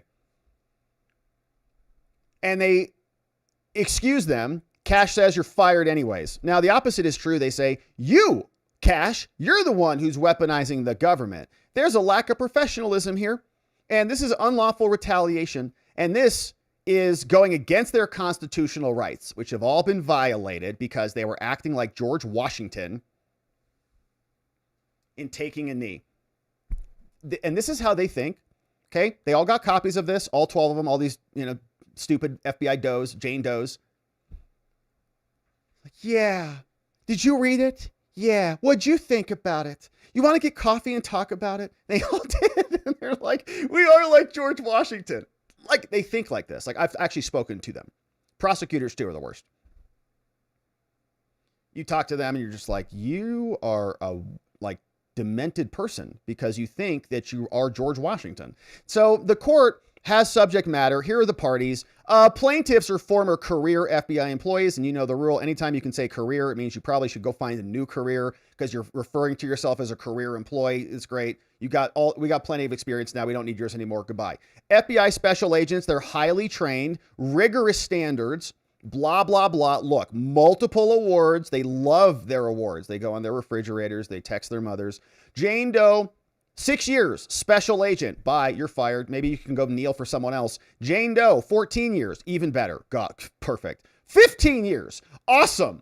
Let's go, Jane Doe. We got 9 years. Okay, we're going back down. I thought I was going to keep going up. 27 years. Oh, yes. Including 22 years as a special agent. That's a good one. Man, I'm going to sleep well tonight. So we also have 20 years here for Jane Doe 6, fired. 11 years for Jane Doe 7. Jane Doe 8, 19 years. Oh, another good one. 15 years for Jane Doe 9, bye. And then you get, I don't know which one of these guys was resting his butt cheek on that side wall there. But John Doe 1, 7 years. This guy, 17 years. It's probably this guy right here, 17 years. He's like, I've had enough of this, man. I've been standing on my feet for 17 years. I just can't take it anymore. So I'm going to kneel for democracy. So anyways, he's gone. Bye. And others gone. All fired. Good riddance to them. We can get more people with less experience who are much better and more competent. Experience does not translate to competence. So defendant Kash is being sued. DOJ's being sued. Bondi's being sued. And now they give us some background. Yeah, since 1908, the FBI has been created to protect the American people. FBI is here to protect the American people. What are you talking about, man? It was basically created to go after political opponents. FBI special agents are chosen through a highly selective process. Yeah, and they can't even stand on their feet. And that one of them, and physical and mental requirements, she couldn't even bend down. If she bent down, she was not going to get back up.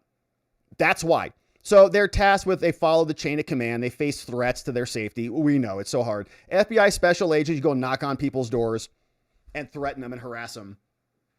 We get it. Federal law sets forth merit-based principles and blah, blah, blah.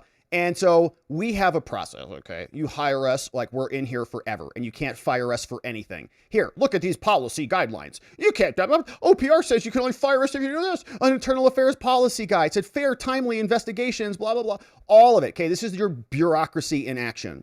We spent trillions of dollars propping up this type of garbage, this bureaucracy, so that you can't reform the bureaucracy. It's sick. So then they get us some more details. They say, all right, on May 25th, George Floyd was killed by law enforcement officers. Yeah, officially. We think his heart gave out, just like the coroner said, after he was riddled with drugs, arterial sclerosis, and hypertension. His murder followed the deaths of others like Breonna Taylor, which I think was a more questionable case.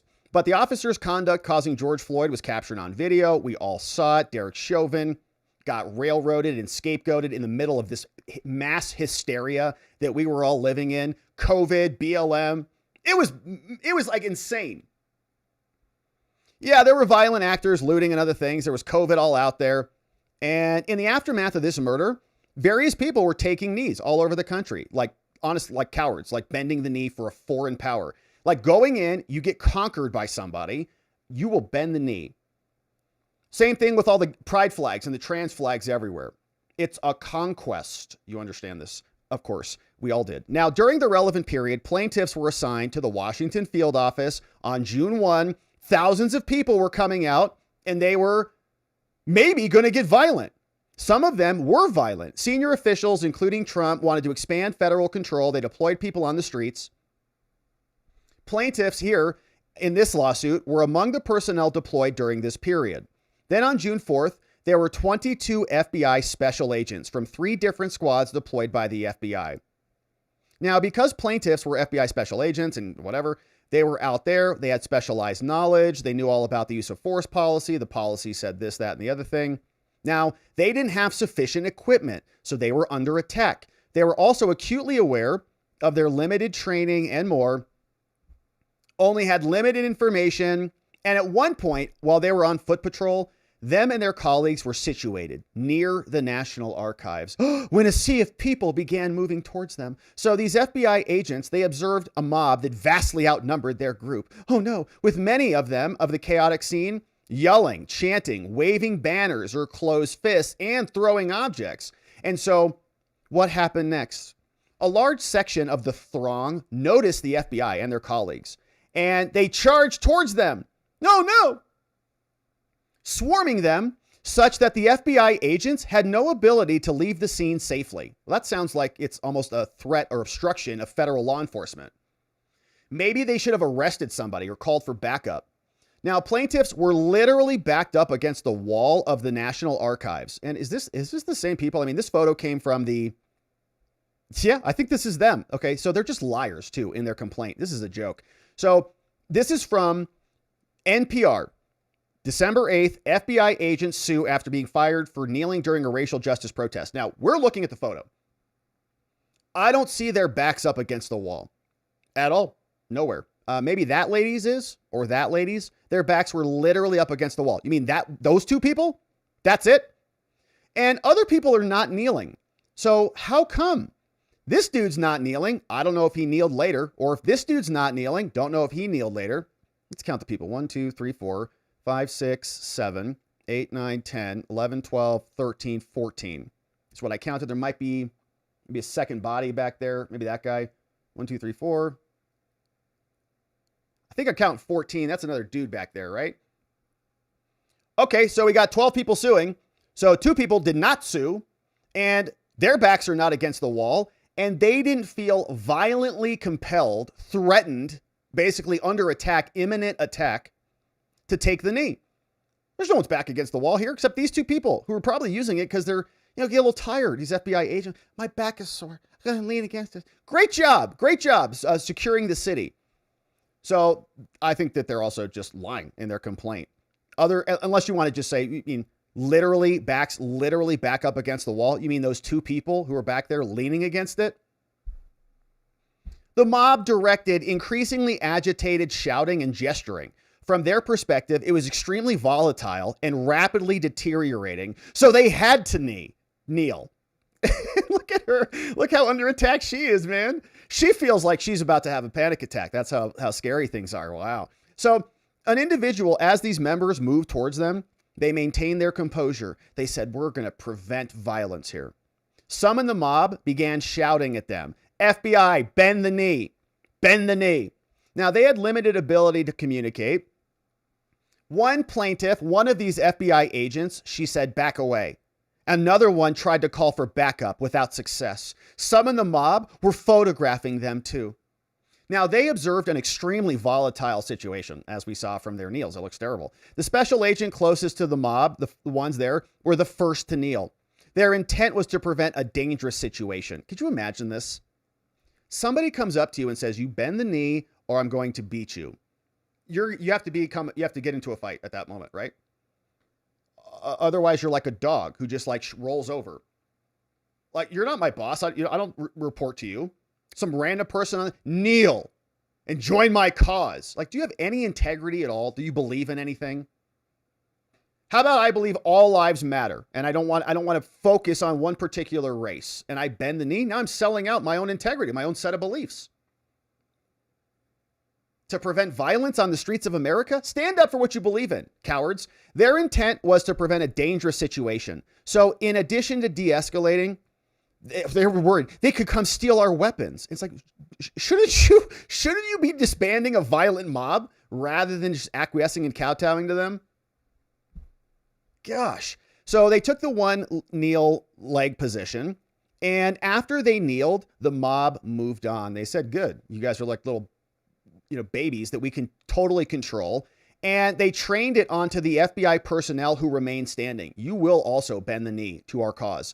In a matter of moments, all 22 in the group near the National Archives determined that kneeling was appropriate. And they did. They all kneeled. Then the mob moved on without bloodshed. Man, the FBI should have said, nope, it's not our rules. We are not allowed to kneel. And if they didn't kneel and they got attacked, then they should exercise lethal force or whatever force they need to defend themselves against a violent mob of maniacs who are attacking people who are not complying to their political will. It's pathetic. So their de-escalation succeeded. Deadly force never became necessary, nor would it have. They're not going to come attack you guys, you babies. So they demonstrated tactical intelligence, and it prevented casualties. And they were just performing their duties. And this could have been bad. It could have been something rivaling the Boston Massacre in 1770. Yeah. Yeah, because you're like George Washington, all of you whiny FBI agents. Yeah, I guess. I mean, what if like on January 6th, everybody just bent the knee and we got to actually go peacefully protest inside the building? Like, is that what they're saying? If you have a group, is that the law enforcement standard? Like if you have a group of people who are upset, they can just go dictate terms to the government? Because I seem to recall the FBI saying, actually, we're going to go and prosecute and attack people who are on that opposite side of that argument. Right? They didn't just say, well, if you're upset about something, we're just going to do whatever you want so that we don't prevent violence. It's using violence as a leverage tool. I thought they said we couldn't do that. They spent 4 years attacking half the country, alleging they did that, even though they didn't. But plaintiffs and their actions fulfilled their constitutional duties. They're amazing. They're just like George Washington. And so they knew we had to bend the knee. And we did in a heroic way. Now, Director Wray, he said that he understood exactly what needed to happen. And there's other, history of how the FBI does this. In fact, Kash Patel published a book called Government Gangsters. He advocates for political patronage. So now they're attacking Kash. And during more than 5 years, these guys have continued to serve their nation with distinction. Oh, great. Yeah, international terrorism case. Iran's weapon of mass destruction, Chinese government, blah, blah, blah. We know. Nevertheless, shortly after Trump began, he came in and weaponized the entity. And now they're coming after all of us. Kash Patel began working to terminate everybody. Senior leaders who spoke to Patel said, yep, he's firing them. Why? Because the White House said fire the kneelers. Yeah, they should. Early in his tenure, despite earlier reviews, multiple of these people were all identified as being amazing. But then, Jane Doe fired. Why? Kneeling. Jane Doe was serving as a legal attaché, FBI, based overseas. Previously provided briefings, and she was fired. Fired, demoted, fired, and gone. And then he appointed Stephen Jensen up to the highest ranking expert. And then Jensen was dismissed. You're not doing a good job, so you're fired. That's good. We need some serious changes at the FBI. We need a lot more than this. Jensen convinced Patel to allow internal investigations to take place about the kneeling. No, you can't allow the FBI to investigate themselves. You can't do it. Any of these internal investigations, the FBI finds they've done nothing wrong. That's the whole point. Comey was investigated 7 times. He was the leaker. They couldn't find that he was the leaker. They're terrible at it. So you just have to clean house. You can't give these people justifications, an opportunity to justify their continued existence. But they're all gone, and now they're suing. Let's see what their claims of actions are, and then we'll hear from you. Of course, First Amendment is being violated, and Fifth Amendment due process being deprived of their jobs. Okay, for taking a knee. And count 3, a liberty interest under due process. Count 4, substantive due process, and other due process violations through and through. So all of that now going into the DC court. They want immediate reinstatement. Not going to happen. Not going to happen. A judge might allow that to happen temporarily. They want their jobs back. They want any records related to their kneeling for a mob of violent maniacs to be eliminated from their personnel files. All of this being signed off on by Mary and John in just, wow, just a preening, embarrassing slob affair and glazing, as it were, of these FBI agents. You know, they prevented a Boston massacre. They're basically like George Washington, who fought the English because they took a knee in this really traumatic scene. Look how traumatic it is. All their backs up against the wall. Give me a break. They're fired. Good riddance to them. And of course, we'll keep our eye on that one. But as enjoyable as that was, we have some other disappointing news. Alina Habba now resigning. She just posted this saying, "My time is up," writing, "For the past 5 years, I've fought for justice on behalf of the American people. And in my tenure under our great Attorney General, Pam Bondi, and our Deputy AG, Todd Blanche, we made New Jersey safer. Camden had its first murder-free summer in 50 years. We drove down crime, took violent offenders off the streets, caught terrorists, and put away child predators. While I was focused on delivering real results, judges in my state took advantage of a flawed blue slip tradition and became weapons for the politicized left." Chuck Grassley. "For months, these judges stopped conducting trials and entering sentences, leaving violent criminals on the streets. They joined New Jersey senators who care more about fighting Trump than the well-being of residents they serve." Alina says, "For 4 years, I fought against lawfare aimed at President Trump and against politics infecting our justice system. What these obstructionists misunderstood is that my loyalty is not to politics, a title, or a zip code. It is to this great country. As a result of the Third Circuit's ruling, and to protect the stability and integrity of the office which I love, I have decided to step down in my role as the U.S. Attorney for the District of New Jersey. But do not mistake compliance for surrender. This decision will not weaken the Justice Department, and it will not weaken me. My fight will now stretch across the country. As we wait for further review of the court's ruling, I will continue to serve as the DOJ, as senior advisor to the AG for U.S. attorneys. Make no mistake, you can take the girl out of New Jersey, but you cannot take New Jersey out of the girl. That is for sure. Yeah, you definitely have experienced that in real life. Pam Bondi, what's up? She said, the reason Alina is leaving, following the flawed 3rd District decision disqualifying Alina Habba from performing her duties, I am saddened to accept her resignation. Me too, Pam.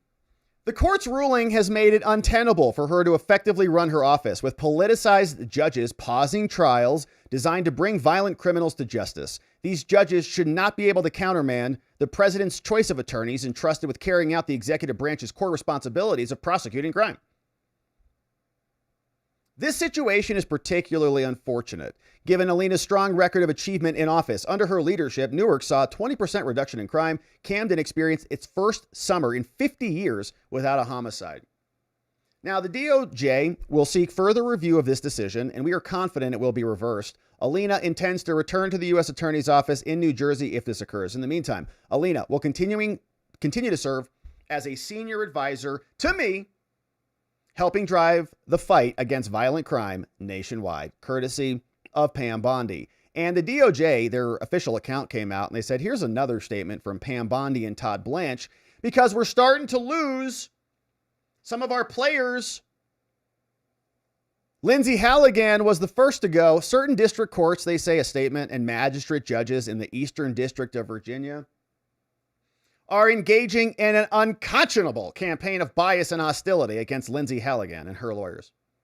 Lindsay and our attorneys are simply doing their jobs, advocating for the DOJ's positions while following guidance from the Office of Legal Counsel. They do not deserve to have their reputations questioned in court for ethically advocating on behalf of their client. This DOJ has no tolerance for undemocratic judicial activism. Well, what are you guys going to do about it? We will continue fighting for public safety in courtrooms across the country, and we will not be deterred by rogue judges who fail to live up to their obligations of impartiality because of their own political views. The American people and the people of the Eastern District of Virginia deserve nothing less. We have no tolerance for undemocratic judges, but they're everywhere. Nobody's doing anything about it. They're winning. Alina's gone. Habba's gone. Kilmar Abrego's basically free. The list goes on and on. So, what are you doing to pressure Congress to impeach these judges or to exercise a check and balance on an unbridled judiciary? Is there anything coming out of the White House? I don't hear them talking about it at all. We had a tiny little flurry. Remember how excited we were? Almost embarrassed to think about it. We're like, oh my gosh, the senators had their phones spied on. Maybe they're going to impeach somebody.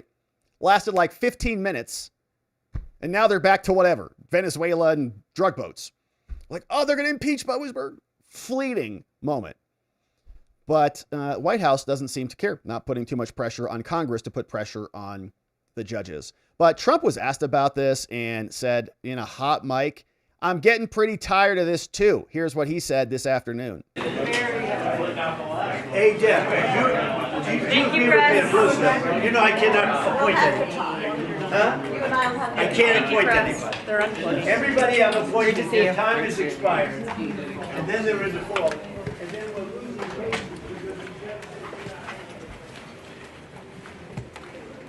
cases. I can't appoint anybody. I appoint them, their time expires, then we're in default, and we can't win any cases, said the president. They're running the clock out, right? They're just stalling out the administration. We're almost coming up on 1 full year. Comey's case is dismissed. Letitia's case is dismissed. No J6 prosecutions. We've got just John Bolton, who got charged with some classified document crimes, but repercussions for Comey, for any of the Crossfire Hurricane people, zero. Anything for the J6 scam and hoax, zero. Anything for Arctic Frost and the setup of Trump, nothing. So we need to course correct, or else there will not be actual justice. But Pam Bondi says, we're working on it. We're working on it. Chill out, Rob. Here is Pam explaining that they've got a lot of gears a-moving. Are the reforms happening fast enough for you? I'm sorry, the what? The reforms happening fast enough for you? Well, of course not. Nothing is happening fast enough for us. We're running on fast forward as it is, and we're working as hard as we can, as fast as we can. But we also, know things take time. But we're working at record speed, warp speed, and we've been sued 574 times, and we're on top of that. But is it like warp 2? We need warp 10.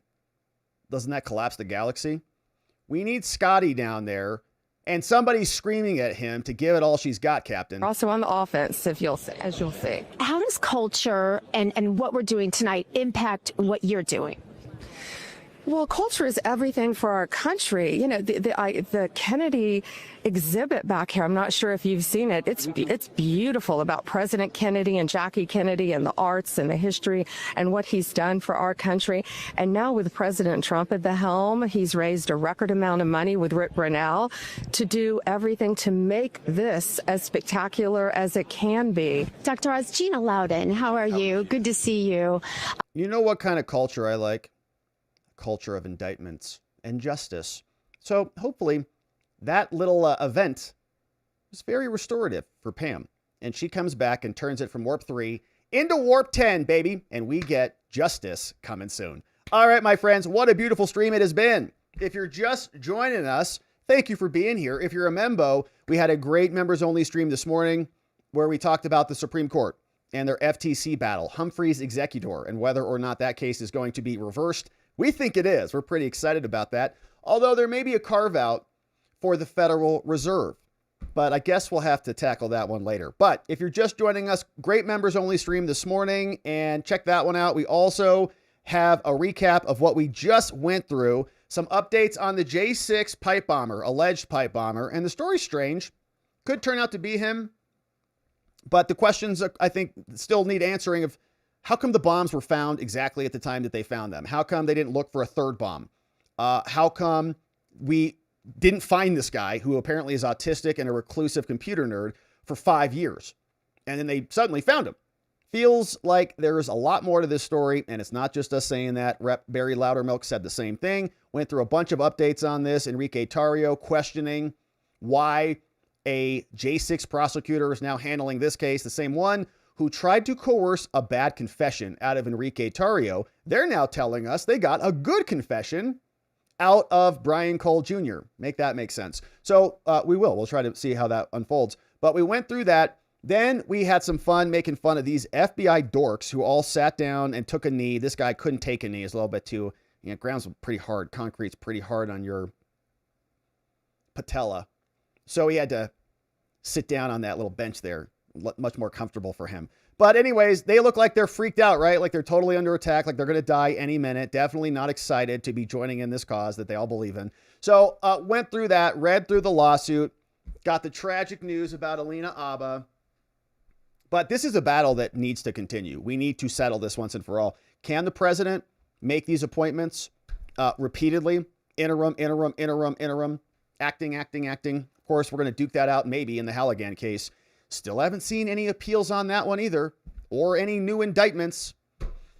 But we'll be waiting patiently for them soon. All right, and now, my friends, it is time to hear from you. Thank you for being here. Thank you for subscribing to our channel. Happy Monday. Hope your week is off to an amazing start. You're bursting full of energy, ready to accomplish all the things. Getting into the Christmas season and the Christmas spirit. Thank you for these donos. Well, thank you for these membos, too. We got some new membos coming in. Yeah, all right, let's see. We got some comments in here, and we got our favorite Muppets in the house. What a nice day it is, indeed. Did I do that? Is that how he does it? Steve Urkel? Man, that dude was the man, honestly. Steve Urkel was the man. Like, I hate to say, I actually don't hate to say it, because it's just so true. Look at that dude. And he was a good actor, too. Remember that show? Because then he would turn into, like, the non-Steve Urkel dude. And you're like, dude, that guy's like suave, like good looking, handsome dude. Remember those episodes where he'd like change into the non-Steve Urkel? It's a pretty great show. They don't make TV like that anymore, do they? Now it's all just like, well, I can't even say it. Hey, Severus. What's up, Severus? Great to have you in the house. That's a gate. There's a gate analysis right there too. Yeah, it's true. It's a gate analysis. It's a pretty distinctive gate, I will say. Anyways, what's up, Severus? Hey, Severus, thanks for bringing in new membo friends. We got that Tasmanian Rebel in the house. Strut Mom is here. James Turpin, Bugger Picker, Clinton Griffin in the house, courtesy of Severus. Thank you, Severus, and welcome aboard, new membo friends. Grab the membo stream from this morning. If you're interested in SCOTUS, we covered the whole thing. Not the whole thing. We left after about 90 minutes. Rick D. SpaceX Falcon 9 booster 1067 has just launched for a record-breaking 30-second time. Their reusable boosters continue to set all kinds of milestones. It's amazing, man. Yeah, that's amazing. And I think I also saw, I was reading something about space AI data centers. So Google's talking a lot about it. Elon's talking about it. Like they'll use these technologies to launch data centers into space, where they'll have some interesting cooling principles, but they'll get unlimited free energy essentially from the sun. Wild times. We're living in wild times. Plus this humanoid robot thing. It's crazy. Hey, Mrs. T. Rush says, this kid didn't do squat. The Capitol Police chick did it, says Mrs. T. Rush. Honestly, that sounds more plausible to me than this one personally. But, the evidence is going to be what it is. They've had 5 years to expose him. They wait until the real pipe bomber gets outed, and suddenly they arrest some poor handicapped kid. I know, Mrs. T. Rush. And the autism thing really, I don't know if it's because I've got Joey in my life or what, but I've also represented people who are just not, mentally well. But yeah, it's very convenient for everybody that he's, arguably marginally functional, according to his family, not us. Pam Raglan. Roseanne Boylan is the name. Yeah. That happened to my friend J6, who was trying to repeatedly save Roseanne Boylan in the tunnel. Yeah, there's video footage of them, she's like kind of getting attacked. They repeatedly tried to get him and say it was Trump's fault. He defended himself and delayed it. Right before the election, October 24, they stepped up the pressure to get him to blame Trump, and he refused. They did that to a lot of people. Yeah. And some people took the bait, right? Some people like E. Jean Carroll, some people like Stormy Daniels, Michael Cohen. They all buy it, go to the other side. But many didn't, man. Enrique Tarrio, Stanley Woodward, people of high integrity, really kind of not as common anymore. So we shouted out. Mickey, what's up, Mickey? Welcome aboard. Thank you for signing up as a supporter. We'll be back tomorrow with our members-only morning stream on Tuesday. Going to be a good one. Who's this one? Randy Brandell. Thank you, Randy. What is that creature? Is that a mongoose or something? Hey, Randy Brandell. Wasn't Ben Crump Trayvon Martin's attorney? Great show as always, Rob. I think so, probably. I don't remember specifically, but Ben Crump has represented a ton of very high-profile people. He's kind of like the go-to attorney if you are a black person who is making an allegation against a white person in many ways. So maybe. I think that might be right. Hey, T. Testes. And who's the ranking member on the J6 Select Committee? Swalwell. On the new one, the subcommittee? Stinky Eric Swalwell, who allegedly made Bang Bang with Fang Fang, a Chinese spy? Wow. I didn't know that. Generic Derek. All right. Let's say that the official narrative is correct and above board. Why didn't Kamala and the Dems use what would have been a seemingly endless source of propaganda? Yeah, it's like, well, if that is true, if you just believe they're incompetent and they couldn't find the guy, then you would say, okay, well, they couldn't find him, so they couldn't use that propaganda, right? They didn't know. But if they found him and they would have known that he was like a MAGA person, they would have used that endlessly, right? Or maybe they found him and they're like, oh, it's like a black guy whose dad hired Ben Crump. So not going to be useful for us. It would also mean the Capitol Police actually finished their lunch before addressing an actual bomb threat. Yeah, and apparently got the 2 bombs, had Kamala Harris right next to it, didn't even care, like whatever, and found the 2. They're like, that's good enough. We got what we needed. Didn't look for a third. And then by that time, the Capitol had already been, or was in the process of everything basically diverted. So it was over. Mission accomplished. Pray for us in the UK watchers. Love you all. Man, we do. It's really disappointing what's going on over there in the EU and the UK. It's strange times. We really, I think, feel strong kinship with our English friends, but I don't know what the hell they're doing over there. Hey, Generic Derek, 2 of the 4 FBI agents not standing appear to be black. That's perfect. Not standing. So do we have any black people in this one? I don't know. Yeah, good questions. Yeah, I'm sure there'll be more photos and more materials that come out. Generic Derek, good to see you. Thanks for the donos today. Hey, one old guy's opinion says, look at those kneeling FBI crybabies. Cry, FBI, cry, babies. The J6 bomber looks like Bowfinger character called Jefferson Jiff Ramsey. Bowfinger character? Man, I think that's probably a little bit before my time. I know. No, that's not anything that I know. I was thinking of Austin Powers' Gold Member. Is that right? Is that what he's called? Gold Member? Or is that a Costco card? Anyways, Pinochet's Helicopter Tours. Thank you for the dono, one old guy. Very nice. We appreciate it. Pinochet's Helicopter Tours. What's up, Pinochet? The best helicopter ride you've ever been on. You get to see everything. May want to educate FBI NEAL Team 6. That's funny, man. FBI NEAL Team 6. Yeah, it's like 12 of them, though. The Boston Massacre took place 4 years before the revolution started, and John Adams was counsel for the British soldiers, and they were acquitted under the Castle Doctrine. Yeah, and you can read the history of that. There's a lot of people that say that was really exacerbated, right? Really taken advantage of. It would turn into political propaganda like everything does. And they use that to help, incentivize or instigate the revolution, which was needed. Tim Jake, when the DIA, the Defense Intelligence Agency, allowed employees to return to work under COVID, the ethics office declared only apolitical masks were allowed. But BLM was fine because it's inherently nonpartisan. It's so dumb. They say that all the time. No, we're nonpartisan. How come? Because we said so. What's your mission statement? Murder all Republicans. You're like, oh, yeah, but we're nonpartisan though. And we need to murder all Republicans. Why?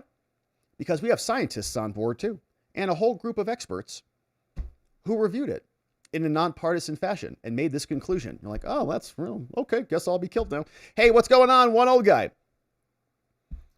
F word, baby, impudent, very special agents, stay fired. Yeah, that's right. Hopefully they do. One old guy says, none of those female FBI very special agents, they are very special, aren't they? Are no Clarice Starling, but they are no Clarice Starling, but all of them do make a good Buffalo Bill, especially the dude doing a tuck and dance in the mirror saying I'd do me. What? You think FBI agents wear t-shirts that say I'd do me? They probably do. One old guy says, federal bees of intimidated FBI. Federal bees of intimidated FBI, from one old guy's opinion. Thank you, one old guy. Hey, it's the Munkets is here, bringing in 5 new Membo friends. What's up, Tony? Hey, Munkets, bringing in. Eric Sean is here. Kitty Chronister, welcome. Rocco Rockwell in the house. We got DM Walker rolling on the floor laughing, LOL in the house. And Cat, we all just get along in the house. Courtesy of Tony Hey Munkets. Thank you, Tony Hey Munkets in the house. Hey, John McGarvey, what's up? 40 months, John. Happy monthly anniversary to us. I don't even know how many babies that is. I need multiple spreadsheets. Screw Chuck Grassley, says John McGarvey. Yeah, I think you're talking about the Alina Habba blue slip thing. I know, man. Chuck does some good work, and then we get this like blue slip. Chuck's on the Judiciary Committee, the chairman of it. So nominees for certain positions have to get out of his committee. And there's this stupid blue slip rule, like the Democrats have to approve your nominee if it's going into your state. And the Democrats have 2 blue senators in New Jersey. So Grassley's honoring their blue slip. And then Alina doesn't get a vote. Chuck! Hey, Michael Twig. What's going on, Michael Twig? Thank you for the dono, my man. And thank you for the cup of coffee. Cheers to that coffee drinking pair. King of Biltong in the house. You guys know King of Biltong. It's over at BiltongUSA.com, and he's the king of it. Robert is the code. You can use that. You'll save 10% off. All good stuff. Beef, authentic South African flavor. And you're going to love every bit of it from Biltong USA at BiltongUSA.com. One old guy, what's up? Good to see you, one old guy. Thanks for the donos today. Hey, MAGA. What can the president do? Top down does not change anything. All they have to do is take the DOJ to court, hold up the nominations, and wait out the 4 years. MAGA does not know how to vote at the grassroots where it really counts. Well, we're going to find out soon. I mean, I think the MAGA base, the people that came out and voted for Trump, ultimately want, more than just Trump. Like, we're happy we got Trump and that he's in there right now. But he won't be there forever. But the principles will. Like, the principles that we were excited about will remain. And if we continue to lose and the pain becomes bad enough, then more people might realize, oh, yeah, all the effort that we put into supporting the Trump campaign needs to go into other campaigns as well. So the energy will just, dissipate and decentralize a little bit. But hopefully it doesn't, man. Hopefully we have so much winning in these next 3 years that it becomes obvious that the heir apparent is J.D. Vance and the winning continues. What's going on? Hey, Michael Twig. Welcome aboard, Michael. Thanks for signing up to become a membo. Grab the members only stream from this morning, and we'll see you on the membo stream tomorrow as well. Alistar Workshop rating the stream. What's up? Shout out to our friends from Alistar Workshop in the house. Great to have you here. Hey, here's a photo of my beautiful wife. Wow. Merry Christmas. Man, that's just amazing. How did you do that? Is that from Jigam? Is that from Jigam? It is from Jigam. Jigam, you're amazing. Look how beautiful she is. Thank you, Jigam. I'm going to share that with her as soon as we're done here and save that. I was thinking, how can I put that on a Christmas card? Send that out. But I don't think you can put gifts on a Christmas card. Hey, what's going on? Jigam, thank you for that. One old guy is up here again, says, 2016 started the MAGA movement, and they could not vote in 18. They didn't come out for 2020 like in 2016. Well, 2020 was a whole thing. I mean, Joe Biden got 81 million votes. Come on. Then 24, 26, they will drop the ball again to flip both House to the Dems. Hope I'm wrong, but history shows Republicans don't vote the midterms. Yeah, I mean, one old guy. I also have concerns about the midterms. I mean, we were looking at, I think, Polymarket the other day. Numbers are not looking good. To me, honestly, right now, it feels like the Republican Party, not the Trump administration, but the party is not focused. In many ways, it feels like it's a ransack that's going on. Like many of our congressional people who are in the House and the Senate are just biding their time, man, just waiting. They're just concerned about their reelection. They don't want to make any sudden movements. So they're not willing to be a part of a bigger effort. And I also saw another article that we might see more resignations from Republicans because they don't want to be in the minority. So they're abandoning ship. So it's, yeah, the party needs to, I think, develop a deeper roots than just Trump so that we can have a get out the vote, so that we can have fundraising, so we have energy for these lower level candidates in these lower level races. But we haven't figured out that part of the formula quite yet. Hey, John Allen. Rob, it's going to take a lot more to convince me they have the correct J6 bomber. I just can't find any ability to believe the FBI on anything. Have a great day, my friend. John, thank you, John. Yeah, I know. I know it's like a problem. Not everything is a conspiracy theory, right? Probably. So at some point, do we become a broken record? Talking about me, not you, obviously, but it's like, okay, we got questions about Butler. We got questions about Charlie Kirk. We got questions about the pipe bomber. We got questions about Las Vegas. We've got about everything. Constantly. They come out and it's fine. Everything's fine. And I don't know, man. I think that there's more indication that they're liars than the opposite. On the big issues that matter, I think they've lied to us more than on the big issues not lied. Like Comey and all these other, Durham, Bill Barr, all the Epstein stuff was devastating to the credibility of the DOJ and the FBI. If they lie to you about Epstein, and we know they did because they've reversed themselves on it like twice right in front of us, why can you trust their truthfulness on any other investigation if they'll lie to you about that one? Like they'll lie to cover up pedophiles and some of the most powerful people in our country, but they're going to tell us the truth about Butler, someone who tried to kill the president. They're going to tell us the truth about some foreign operation or whatever, if it's true, that killed Charlie Kirk. I'm not saying that I believe that. I'm just saying, like, you expect them to be truthful in these things. If they're going to give us all whiplash on Epstein, it's a hard sell. It's like, you punched us in the face like 5 times and you want us to sit next to you now. It's like, why would we do that? Deluxe Knight, the Farm Bridge assistance looks amazing. Shout out, Deluxe Knight. I was thinking about you. Yeah, because they had a whole farmer summit this afternoon. Figuring out which agency to contact has been a challenge, though, especially with 12/19, a deadline for an application approval. So myself and a few other farms only have 8 days to figure it out and apply for this. On another, not fertilizer was mentioned on that meeting. Usually we watch fertilizer follow the fuel energy market. This time around, it has actually done the opposite and almost doubled for next year's crops. Man, that's crazy. Yeah, we got to eat food. We have to be able to sustain our nation. All of our supply chains have to be good, man. And if we have to onshore food production, that seems like a pretty obvious thing. Tony Hay Munkets, what's up, Tony Hay? 5 more membos coming in.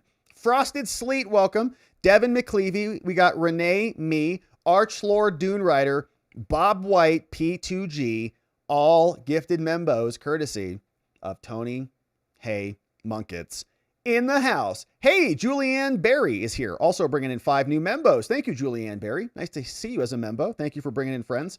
We got True Crime Time, Crawfish Creative Media. What's up, Boo? JK. Sunshine is here, and 3 puppy dogs all coming in courtesy of Julianne Berry. Happiness is a bowl of fresh berries. Ain't that the truth? And you better eat them quick before they go bad. Mock Schnell. What's going on, Mock Schnell? 20 new membo friends. Mock Schnell, more speed here. Bringing in Water, Earth, Mud is here. Brunk Dartender, welcome. Dan Simpson, Vosika Markov. We got Russell Stringer, Trinays, Victor Man, Netcat Media, Hundia K. John. We got Roderick Cook, Real Adam Warlock, welcome. Jerome, we got Rick W., Mr. Postilio. We got Frosted Sleet in the house again. Billy Nordine, M. Kriegs, Sherry Weber, Weather Cat, Mike Min Shall, and Miss Monica, all gifted membos, courtesy of Mock Schnell and new friends. We had a great members only streams, Supreme Court stuff this morning. We're feeling pretty good about that decision. 6-3 is what we're predicting. Jonah Finn, Abba, Allegan are only 2 of 4 removed by the 120-day BS. California also removed Bill Esseley, remember him? And Nevada also removed Sigal Chata as acting U.S. attorneys. Dang. Yeah, I forgot about those. Yeah, but Bill, definitely. I remember Bill. He got removed, and he kind of jumped out, right? After the removal. Yeah, Jonah, thank you for that. We got to win these battles. Got to get your people. It's like getting a star quarterback right into the right spot. Just throw a bunch of touchdowns. Hey, Rob, not sure if you're aware, but oral arguments at the Georgia Supreme Court tomorrow morning on if Fannie has to comply with the Georgia Senate subpoena. Oh, that sounds like a good one. Are they live streaming that, Rick? Maybe we'll have to get into that in the morning. Get into that Fannie case. Hey, what's up? One old guy says Republicans seem to be unable to be stewards of their own backyard. This is their undoing. Texas picking up seats, but locally, colonial Islam is beating Texas. Man, I saw, aren't they? Well, I think Texas is striking back against that. But aren't they building like some giant statue icon thing out there or something? Strange times. Hey, John Allen. You know, all this taking a kneel stuff is bringing back bad feelings again. Going to take a lot of praying tonight to cleanse the heart again. That stuff really got to me and still does. But I guess I'm not the only one. Good to be in good company. Taking a kneel stuff. Well, John, yeah, prayers up, man. That always helps clear things out when you can turn your care over to your higher power, no doubt. So, yeah, those were tough times, man. 2020 was a rough time. And I think a lot of people still have like PTSD as a result of that. Why wouldn't you? They locked you down, forced many people to take jabs on threat of death and other things. Lots of political pressure, lots of political losses in the aftermath of that was not good. Hey, the Veil is here. Over on Locals. Says, you know, with all the door cameras, the FBI does in fact have camera videos of him moving around, leaving, coming and going, right?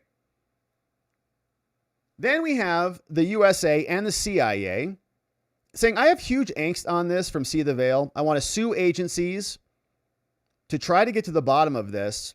And that's why I think See the Veil, in conclusion, says, I think the pipe bomber was either FBI, CIA, or ATF from See the Veil.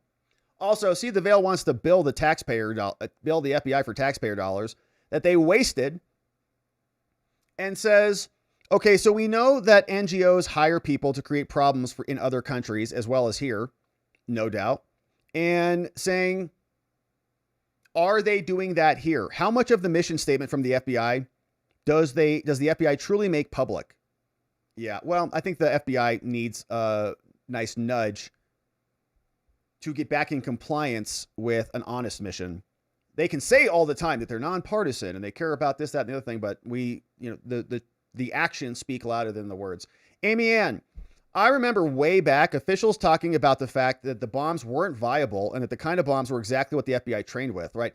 You need some volatility in the innards so that a dog would sniff and key off on it, would train off on it, but not enough to explode that it's actually detrimental.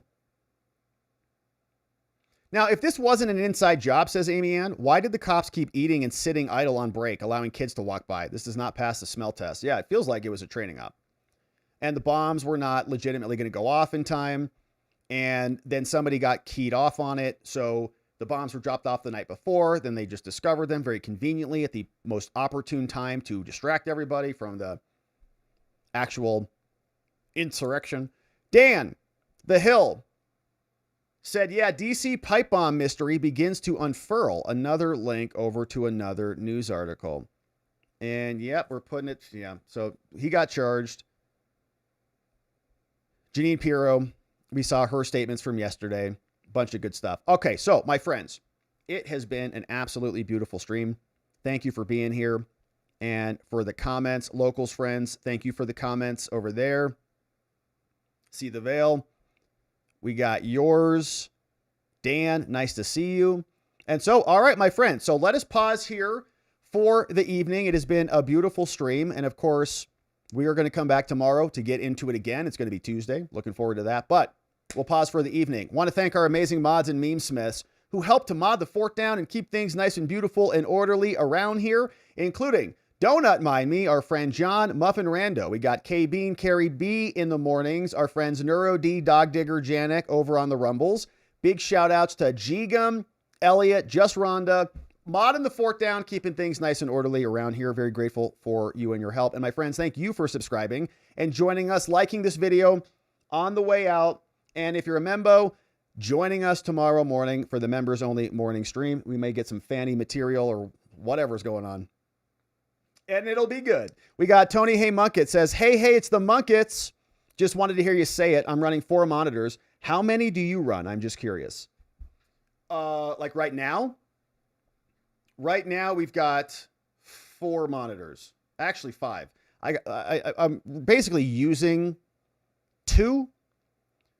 But this one's a mirror, and then this is my laptop, which is just open. So I've got this screen right here, as you can see. I've got this screen over here, which has OBS and a monitor feed. I do have a camera in the lens, essentially, but I don't really use that for much of anything. And then there's my laptop's over here, and then this is a mirror of the program of the ATEM. And I have an iPad or an Android tablet over here that has YouTube TV going on it. So let me count them. 1, 2, 3, 4, 5, 6 total screens in my face right now, which is way too much. You don't need all of that. That's just me just being ridiculous, but it's fun. I like it. I feel like I'm Batman or Iron Man or something. It's live stream. What's going on out there? Oh my gosh. Fox News said something. Have to look over there. It's pretty fun. You know, I feel like I'm in a spaceship. So Tony Hey Muckets, shout out to our 4 monitor bros. I think I can pump those numbers up, actually. Should be getting to 10, 10, 12, and I'll be a real boy at that time. So, all right, my friends, we'll leave it here on the day. Of course, I hope you have a beautiful rest and an amazing evening. We're going to come back here tomorrow morning, and we're going to get into it all again. And in order to do that appropriately, we are going to need to see you right back here so that together, with your help, we can shine that big, beautiful spotlight of accountability and transparency down upon our system with the hope of finding justice. Make it a beautiful night, my friends. Sleep very well. We'll see you right back here tomorrow. Bye-bye.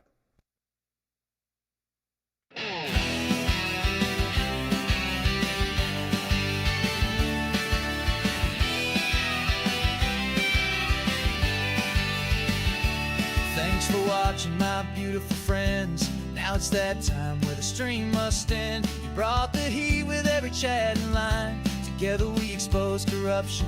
One more time we dove in the truth where the media hides. Lit up the lies with receipts on all sides. The fight isn't over, but we made them sweat. We ain't done yet, no, not just yet. Because together we are watching the watchers. Truth on our side. Watching the watchers. We won't be denied. Watching the watchers. Eyes open wide. Fighting for freedom with nothing to hide.